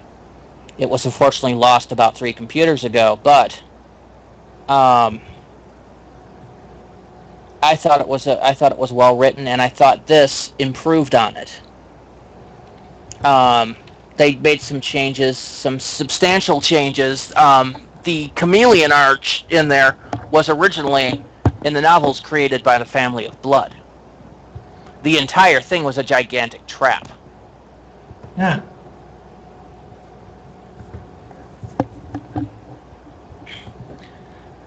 The Doctor wasn't doing it to hide from the Family of Blood. He was basically doing it as an experiment to see what it was like to be human. And the Family of Blood in this knew that and had set a trap for him to... Well, actually, thinking of this episode as a Seventh Doctor book really makes the epilogue of the episode fit in, make a bit more sense, because like you look at the episode and it's kind of like a bit of the Seventh Doctor's ruthlessness and personality kind of emerging in the tenth Doctor. And yet at the same time, I really liked that part about it, that the whole badass Doctor was really... Yeah, definitely. You see David Tennant doing that, and you're just like, holy crap. Mm-hmm. And which is also still very apt, because he is the 10th Doctor, which means a little bit of the 7th is still in that little head of his. Yep. It's revenge time, crack knuckles, crack knuckles. There's two particular scenes in the episode, in the second one, that really, really have clung to me over the ages, and I will go back and I will watch them on YouTube repeatedly. And one is what the little boy says about the Doctor. Mm-hmm. He's like fire and ice and rage. He's the night and the heart of the storm. He's, burns at the center of time. That one's been made into so many images on the internet. It's not even funny. Yes, I know, but all that, it was when you're watching that for the first time. Right, yeah. You're just like, wow. No, I wasn't saying that as a bad thing. I was just saying that as the strength of the quote. And then, of course, he never raises his voice. That was the odd thing, the fury of the Time Lord, and what he did, and you're just like, oh my god. And there's a wonderful throwback reference in there for what he does to the father, is he binds them in chains, unbreakable chains forged in the heart of a dwarf star, which is dwarf star alloy, which was a throwback to Warrior's Gate, which was the final part of the E-Space trilogy. Now, I would point out that if the Doctor can wrap someone in chains forged to the heart of a dwarf star, a Time Lord is stronger than any of us actually thought. Yeah, last time really I checked... It depends on how he got him into the chains. Well, I'm saying if he actually physically held the chains and wrapped him up, then good God. Yeah, because a human can't even And pick up a key made of that stuff. That would mean that he could arm wrestle a Cyberman to the ground. And by the way, the writer in this was Paul Cornell, and he was the original author of the book. Mm-hmm. So this is the case where the author... I remember that being mentioned. This is a case where the author was able to take his own work back to task and basically fix it. Which he definitely did. Well, he was also writing for a different actor, so some of it might not have been fixing so much as he still was able to improve on the story. Yeah, the overall story itself was still fixed. Which was the major flaw of the book. Mm-hmm. So he essentially went to, okay, these parts are good, these parts are really bad, let's switch out those bad ones and let's rewrite that. I'm a little sad that we have not seen Cornell do anything more since then. Because he can obviously do more if he really wanted to. Mm-hmm. Yeah. He is one of those guys that originally wrote for the Virgin New Adventures. He wrote a lot of Bernice Summerfield stuff. He wrote at least 5 books for there. He wrote an 8th Doctor adventure.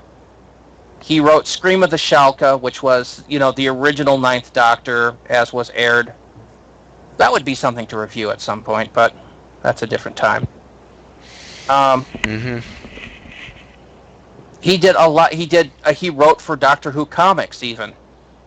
So he did a lot of Doctor Who writing, and yet he got Human Nature and Family of Blood, and he hasn't done anything since. Kinda gotta wonder,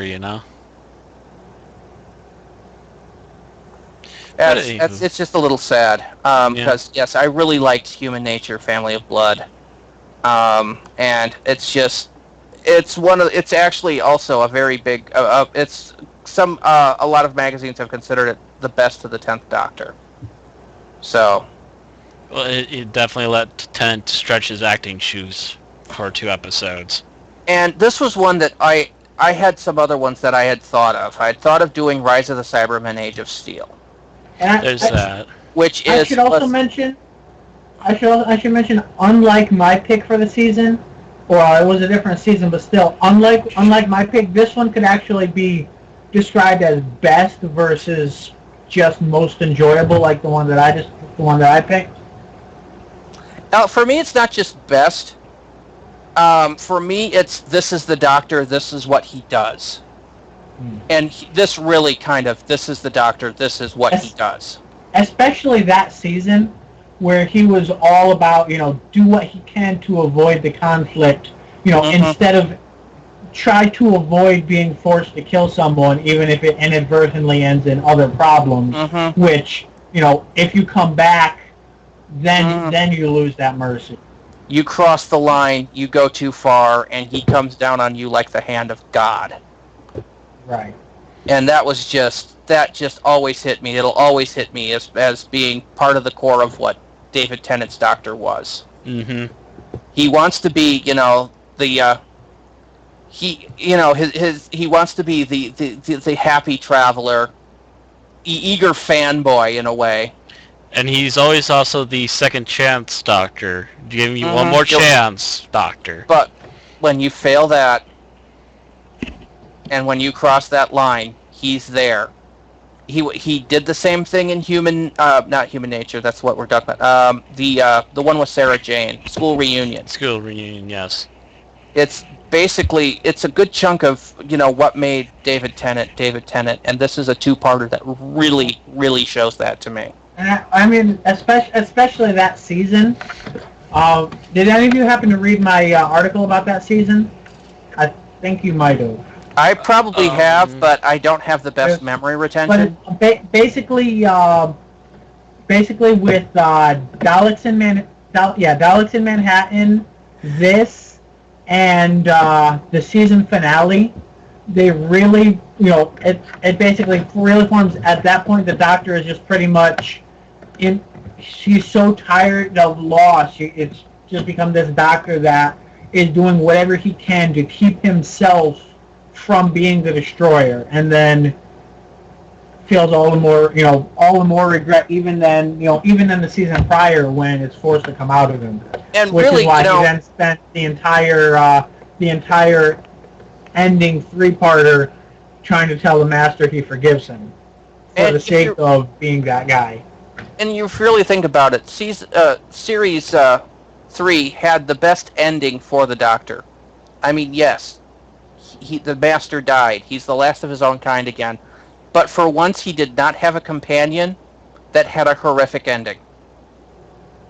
Mm-hmm. Bad shit happened to her family, yes, but they leave on good terms. Actually, her family, I think, forgot about it all. No, her family was pretty damn traumatized. Yeah. Her family was at the eye of the storm when they were right there, dude. They were all on the Valiant. Okay, then never mind. Then they remembered it all. God. Yep. How can you forget that they were all there?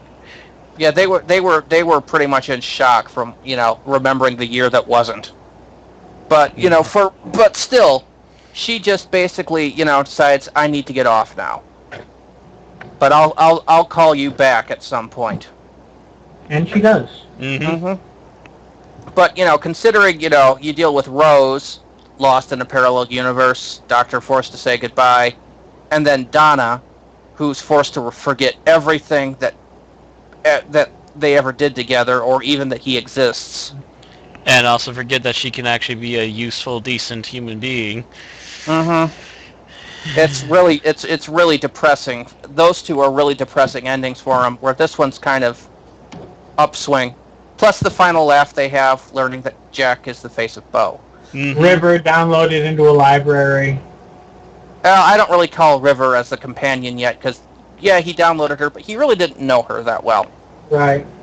Yet. But there's something there. Well, I mean, like, if you look at even the companions to follow, I mean, well, Amy and Rory, it's kind of, it depends on your point of view. Mm-hmm. Because the Doctor viewed it as a tragedy, but they certainly didn't. But yeah, we've kind of going on a tangent though for 10 minutes now. No, we're on track. Actually, we're going on overtime right now, aren't we? No, actually, we got like about a half hour yet. How much long? I don't think it's going to take us that long to discuss what we like about the 11th Doctor, though, so I think that's Yeah. okay. But no, it's just the fact that that was a good season, and Human Nature, Family of Blood is I still think is the indicative best. I thought about doing, like I said, Rise of the Cybermen, Age of Steel. I thought about Silence in the Library, Forest of the Dead, but Almost all the season enders for me were pretty damn good, to be honest. yeah, and all the season enders. I mean, the second series ender was just a fanboy squee fest. Oh yeah. Daleks versus Cybermen. Daleks versus Cybermen. But Sure, I'm sure there have been people who've been waiting to see that fight since 1966. Just about. pretty much. And actually, it came out in 2006, so that was perfect. Timing! The 40th anniversary of the Cybermen, I'll give or take a few months. Yeah, I don't know the month comparison, but most of those endings still don't actually state, my recurring theme of this is the Doctor, this is what he does. And in my opinion, The Empty Child, the Doctor, or excuse me, Human Nature, Family of Blood just absolutely lands that for me. The description of the Doctor by the kid and what he does at the end will always stay in my mind. And of course, you get to see David Tennant acting as John Smith, not as an alias of the Doctor, as his own person. Mm-hmm. Which is, good, watching Tennant being able to say, yes, I can do more to play the Doctor. And actually, that comparison probably is the most alien that we've seen the 10th Doctor, because we see him as a human, and then we see him back to his own self, dealing with what he does every day. And you really can see the contrast there. Yes. Yeah, because he does come back to the Family of Blood while still pretending to be the human version of himself, while actually setting up the ship to explode at the same time. Mm-hmm. Wonderful scene that was, too. Yeah, that's the one that got me. And like, that was right out of Tom Baker's book. Yeah, it was. Pretty much. Oh, you shouldn't have let me push all those buttons, because now your ship's going to explode. Bye! It's one of those episodes that has the most influence on me. And it's, I think, one of the reasons that the 10th Doctor has become my favorite Doctor, as I have admitted, from pretty much when he started in the Christmas Invasion, all the way through to End of Time Part 2. David Tennant has been my favorite Doctor to date. He just clicks the most in my head. So now whenever I think of the Doctor, it's no longer the scarf, the hair, and the curls. It's the trench coat, the suit, and the trainers. And the brainy specs. Plus you gotta look smart sometimes. So, okay. Anything else to say about good old David Tennant? He appeared in a Pokemon game. What? He appeared actually in the anime, too. A character who's modeled after, or at least appears to be modeled after David Tennant's Doctor, is investigating the evil team that is trying to remake the universe or something to that effect, and he's on Earth, or he's investigating them to stop them. I don't think they really give any more background other than that of the character. What? Tenant. Tenantisms. Matt, you have that? You know that image that shows that? Yeah, I have shared it on Facebook, I believe. Want to pull it up on the stream? I don't know where to find it offhand, to be honest. It's been a while. If I can find it quickly, I'll link you. Okay. If not, but yeah. The 10th Doctor is in Pokemon, it's in My Little Pony, it's... I knew that one. Where else does the 10th Doctor show up?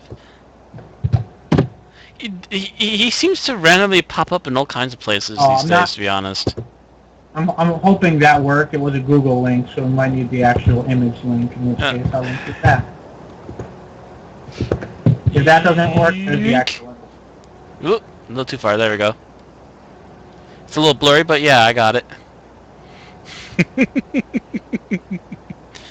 In Pokemon Platinum, there's a character who does not tell you his real name, only his code name, Looker. He's working to stop Team Galactic from ripping reality into pieces and creating a new world to replace our own.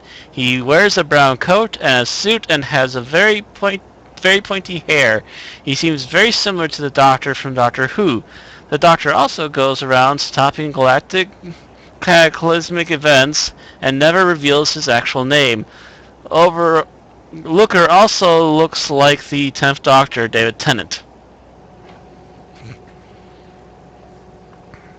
I can see the resemblance, but at the same time, the trench-coated detective is kind of a stereotype. Sure. True, but they also have the matching purple shirt. And the matching hair. Again, it could be coincidence. It could be, but But also, it's Japan. Considering the theme of the anime, it's a very awesome coincidence. You consider the theme of the character, even, for that matter. By the way, if you pull up the PNG link I sent you underneath it, it comes up a lot more clearly, I think. Oh. I've got one. Yeah, I've seen it. Oh, there we go. Anyway, shall we move on now? To our final? Sure. Do. Well, I don't think mine will be any surprise. And, well, we did do a full episode on it. That would be the 11th hour. Which I still say is the far and above the best episode and the one that I would always like to remember Matt Smith in. And of course, he still has episodes to go in the future, but I do not think at this point that the current writing team will top the 11th hour. Yeah, currently, yeah. We need better writers, please, pretty please, with Sugar on top. Yeah, except Gaiman can stay. Oh yeah. Oh, Neil Gaiman can stay. The problem is long, that he's long not time. actually part of the regular writing staff. Yeah, they literally have to try and tease him with big monsters in order to make him come back. Which is sad. I would love to see a Gaiman run Doctor Who, but we won't see it. Yeah, you'd have to throw a heck of a lot at him to make him come over for that. To make him willingly do that, yes. But yes, the 11th hour. And it's enough, it requires enough of his energy that so many of his fans in other mediums would be very upset. Mm-hmm. So, yes, the 11th hour is it's the first Matt Smith episode, and yeah, it is one of the better ones. Mm-hmm. And I think I may have stolen Randy's thunder on my pick of the episode. Although I do have an alternate one, so actually, Randy, how about you go before me this time? Okay, mine actually should come as a surprise to no one. I chose the Neil Gaiman written The Doctor's Wife. Yep. Knew it. I had a backup, though. It is, it was an episode I loved from pretty much the first moment I saw it. I have watched it since then, and I love it still. Did you also wish really hard? Huh? I said, did you also wish really hard? What do you mean? Yeah. It's a line from the episode. It's been a while since I have watched it, Bill. Okay. My DVD collection is in a box in Arlington, which is 20 miles from here. That was Amy's response to, this is my TARDIS, but she's a woman, and she's the TARDIS, and she's a woman. Yes, okay, I remember it now, yes. Yes, I get it now, yes, okay. Yeah, I had forgotten, but, I just love the episode. It had so many throwback and aside references to the classic era that I just liked it. And it just seemed to me to actually state the relationship between the Doctor and the TARDIS to a T. I'm just like watching a series that I will admit I absolutely despised Series 6 and what it stood for.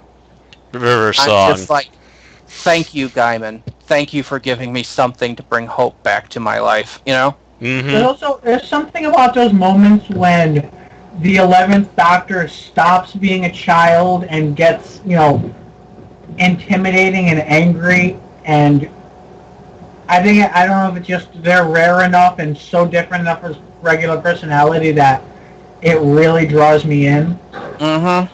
Like when when they're saying he's like, "Fear me, I've killed hundreds of Time Lords." He's like, "Fear me, I killed all of them." Mm-hmm. And you're really rooting for him at that point. Yes. I wish we'd see more of Matt Smith like that instead of seeing him as... Yeah, it needs to be the rule, not the exception. Alright, Matt, you can go now. Okay, well, 11th Hour, really good episode, definitely in the top 3. The Doctor's Wife, another really good episode, definitely in the top 3. I would also say that I may be on the outside of this, but in my top 4 of the 11th Doctor, the end of the 5th season was pretty good, all considering. Pandorica Opens? Mm-hmm. Yeah. But it's on my list of higher ones on there, too. Mm-hmm. Mostly because of the epic Matt Smith rant there. Yeah. I like it, but there are certain things that bother me just from as somebody who mainly thinks of the writing and why does this not make sense and things like that. Certain things just keep that episode from coming off as good to me when I think of that in that way. Yeah, it's the fact I also have to deal with River's song. Yeah, that's the major downfall on that one, to be honest with you as well. I actually feel like that is the most downplayed she is because you actually see her, scared and not in control of the situation. She makes a Dalek beg for mercy. Okay, we call boo. Is this actually? And that's weird. It is the same river that is in the TARDIS when it blows up, isn't it? Yeah. Mm-hmm. But that is not the one. So yeah. So my makeup one for the fact that I can't say Neil Gaiman's The Doctor's Wife is Neil Gaiman, the Nightmare in Silver. Because it's Neil Gaiman, it's still freaking awesome. And he still can write the 11th Doctor better than anyone else at this point in this season. Pretty much. It's Nightmare in Silver is up there for the second half of the 7th series. I don't know if it tops in mine better than the first episode of the 7th series. You mean of 7B, right? 7B, yes. Yes. As I recall, you want not 7A, because 7A I'm trying to forget 7A. 7A, a lot of us kind of detested. When there's officially special effects 7A shots, defined as that happened. Yeah. Well, when your sci-fi show has special effects that me as an online video producer can outdo you in, you're officially doing something wrong. That's not them. That's the mill.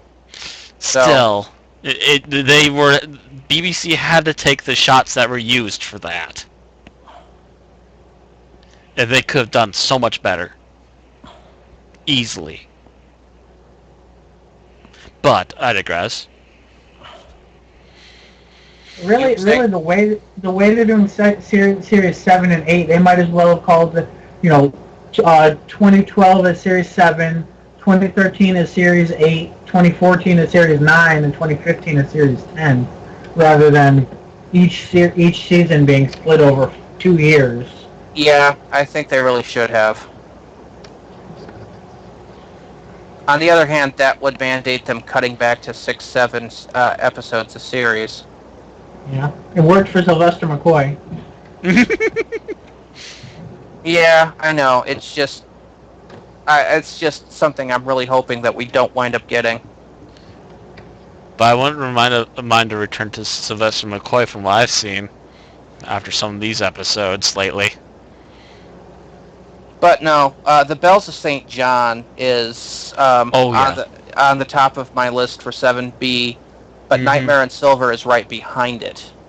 Yeah, Nightmare in Silver, a very good Cyberman episode despite flaws, and also a very good episode for Matt Smith to stretch his legs once again and do some interesting stuff as well. So to be honest, I really And liked Nightmare in Silver. It was the and best episode this season. Warwick Davis. Oh yeah, and Warwick Davis, Neil Gaiman, the new stuff that they added with the Cybermen, the little cyber, not mats, the Cyber Mike. mites. Yeah, that's what they call them now, cyber mites. Just interesting ideas all around. They just needed to work on the technical details a little bit more, and then it'll be perfect. And maybe remembering that gold isn't kryptonite. As I said, technical details. But it's definitely another step in the right direction for Cybermen, as well as another really good 11th Doctor episode. Yes, it is. It is. Um,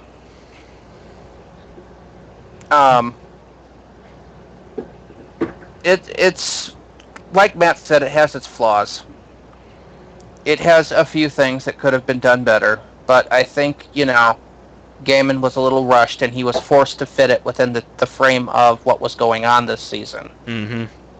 And I think that might have hindered him more than helped him. But probably another reason why he probably wanted to hold back on it too. It's still a shining light in what was otherwise a crappy season. Mm-hmm. And it's one of the reasons I would love to see what Gaiman could do with complete creative control. It would either be very good or very bad. I would declare the most epic season ever, but we were saying that about Stephen Moffat when he heard he was taking over. Yeah, look how that went. We let the reins off of him, and he went completely nuts. Yep. And completely the opposite direction of what we wanted him to do. Yep. So I'm kind of curious as to, for people who are watching, who watched everything live, as to when the reaction kind of turned to this isn't what we want. Like, at what point, as Series 5 progressed? Did I get this isn't what we want? Yeah. I think it was the Angel two-parter. yeah, that was definitely the turning point of, oh no, what are you doing? And that was, I think, Amy's That was where I adventure as a traveling companion, right? What's that? I think that was Amy's second adventure as a traveling companion. Third or fourth? I'm fairly sure it was third or fourth. It was... You had The Beast Below, and then what was after that? Let's see. You had The Beast Below. You had Victory of the Daleks. Victory. Which, That's right. So, okay. And then third, I think, then would have been the Angel 2 part. Yes. Mm-hmm. Now, mind you, Victory I didn't think was that good, but I was mostly just kind of smirking and laughing at the Sentai Daleks. Which I still would like to see come back. Maybe slightly modeled different, but still. I like to see my color-coded dogs come back. That's going back retro style, baby. Vampires of Venice I thought was okay. Yeah, it was alright. But I really thought it was kind of... I liked it better the second time I watched it. It still doesn't stand out as a great episode to me, but it's not terrible. Amy's Choice I thought was a decent episode. Mm-hmm. So I've heard. And then you've got The Hungry Earth, Cold Blood, which was also fairly good. So I was starting to get hope back. Then we hit Vincent and the Doctor, which I absolutely hated. Because it was... I don't understand why people, love it like it's their favorite episode ever, or their favorite I'm sorry. Smith episode. It's a very special Blossom. It really is. I don't exactly hate it, but it's not We know a real big Dr. standout Blossom one was either. A very special episode. about depression. Yeah, Such it's good essentially it's show. And if you have depression or know somebody that does, you can call this number that we list at the end of the episode. yeah, it's essentially a public service announcement episode. And Yes. it's just That's like, what, that's what a very special episode is. Although It's which known. is interesting because the moral of the story pretty much seems to be if someone's depressed, they'll never get better and they're going to kill themselves no matter what you do. So it even fails on the message it's trying to deal with. Yep. This is why I hate that episode so much. And it's, I was just outraged by that because I don't want my Doctor Who to be telling me very special episodes. Then we got to The Lodger. I thought The Lodger was okay. I didn't think it was the awesomeness that people have. Then we got to the Pandorica Opens and the Big Bang. And again, I'm like, I Not could the have taken greatest, but it was a decent ending. I could have taken that episode without River Song. Really? Oh, definitely. Yeah. River Song just largely pissed me off. And then we hear that Series 6 is all about her, and I'm just like, no. It's not that. No, it's not. Oh, just, so no, that was it's going more based like, off of news between seasons. Mm-hmm. No, Randy, you Yeah. gave it the wrong no. It's not no. It's no. I don't do Darth Vader knows. But it is a Darth Vader no. I'm just like, I'm just thinking going blind into the two-parter that opened up Series 6, I would not have had a problem with that. Although, if you did know what was to come, I could see some trepidation. and then I think the end of Day of the Moon is when I really started to froth raging at Moffat. I mean, When you saw Baby River regenerate? yes. Yeah. I was literally foaming at the mouth, and I foamed at the mouth throughout most of that, except for the Doctor's wife, which I'm just like, Yeah. Curse of the Black Spot itself wasn't bad, but there was not really any river. Then we got Rebel Flesh and Almost People, which I smiled with, and then we got the Moffat episodes. A Good Man Goes to War. Froth, froth, froth. Let's Kill Hitler. Froth, froth, froth. And notice I never watched any of those, so. I missed like all of the Moffat episodes. I saw Curse of the Black Spot. I think I missed a couple episodes. Then I saw Doctor's Wife, and just skipped out on the rest of the season. It's like, That's yep, kind of there's the interesting pinnacle. because Good night. I realized rewatching season 6, you can actually split it into two separate seasons. You can watch you can watch the first half of the season, which like not literally half, but if you sort them into piles, half the season has nothing to do with the river. You can watch it as a separate season, and you won't have any of those complaints. Then there's the 5 episodes or whatever about River, which kind of decline as you go along them. Yeah, so like they start off strong and then start to decline. So you can really either skip them all at once or start to watch them and then change your mind and go on to something else later. The only one that really kind of has to fit in there is Closing Time. Oh yeah, I still have to watch that one. That's the one. That's the only one I missed that I've been told I need to go see.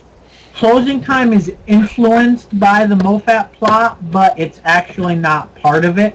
It has references to it. Has references to it, but mainly you can go in there mainly the thing about his farewell tour, basically, right? Or Yeah. more than.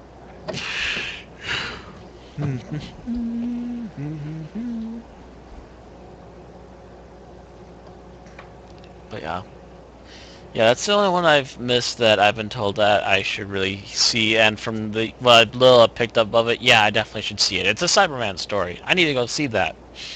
It's not the most popular Cyberman story, but It brought back Cybermats. It's good enough for me. yeah. I don't think anyone's going to be horribly appalled by it. Like, if you're able to stand the RTD era Cyberman episodes, there's no reason that this should really be considered much worse. But I do know that there are people who can't stand the way it ended and such.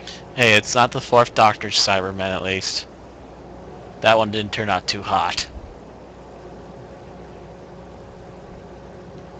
Didn't help that they were using 10-year-old costumes at that point. Yeah, it's just Ironic considering how much you were just praising the episodes and stating that was why they kept using them for so long. Yeah, except by that point they were showing their age. There's a difference between, yeah, that was really good, and shouldn't we add some those costumes upgrades? were really good for 1968. Mm-hmm. Right. But not for 1978. Alright, I hear you there. But yeah, And the next time the Cybermen appeared was 85, is that right? something along those lines. 83 was I Earthshock. was just gonna say 83, I think actually, but 85 was Attack of the Cybermen, which was the Sixth Doctor episode. which is also actually another episode of Light to the Sixth Doctor. I know a lot of people have their nitpicks, but Which used the same suits but painted some of them black, right? no, they didn't paint any of them black. Yeah, they did. There were drones in there. Not all of them were painted black, though. They were just a couple of them. I don't remember any of them being painted black. Maybe I need to go back and look at that. But I didn't see any black ones. Yeah, they were the drones in the sewers. Oh, maybe that's why I missed them. Mm-hmm. Sewers, they're dark. Mm-hmm. There's logic in what he but says. The fact is that Attack of the Cybermen is also a direct sequel to Tomb. Yes, which is also actually it's direct sequel to Tomb, and also throws in references of the invasion. Somewhat, yes. Because apparently a couple of let loose Have Cybermen you actually watched in the Attack of the Cybermen, Bill? I haven't, no. You might want to consider that, considering you've watched Tomb. Yeah, it's a pretty decent follow-up. Could have been better, could have been a heck of a lot worse. Mm-hmm. It also is a direct sequel to Resurrection of the Daleks. Yes. Because you actually find out what happens to Lytton. Mm-hmm. And also another mistake that the Sixth Doctor actually very visibly regrets. Mm-hmm. Which again equals to another good thing about that particular story. I don't know why people hate on it so hard. But yeah, going on a tangent now. So well, that's fine. We've covered all of our doctors, I think. Yeah, pretty much. So I guess that's about it for them. Yeah, I think so. I think that does it for our cast this time. Mm-hmm. What's our plan for next time? I think next week we'll come back to talk about 5 Doctors instead of 11, if we're following along on the path that we were before. 5 Doctors sounds fine by me. I'll pull out my DVD right now. Ooh. They recently came out with a new special edition of that. Yes, I have the special edition, I believe. The new one? It was not that long ago that I got it, yeah. I'm trying to remember where it is now. I know I have an extras disc and stuff. No, I think the old one came out with one too, but let's see. There's like so many versions of DVDs now. The 25th anniversary edition has a gold kind of cover, brown gold. I have to actually dig around. I'm not sure where it is at the top of my head. But anyways, should probably close down the stream. So, good night, everybody. Yeah. Bye, everybody. We'll see you probably next week if all goes well. Okay. And we're going to close down without breaking.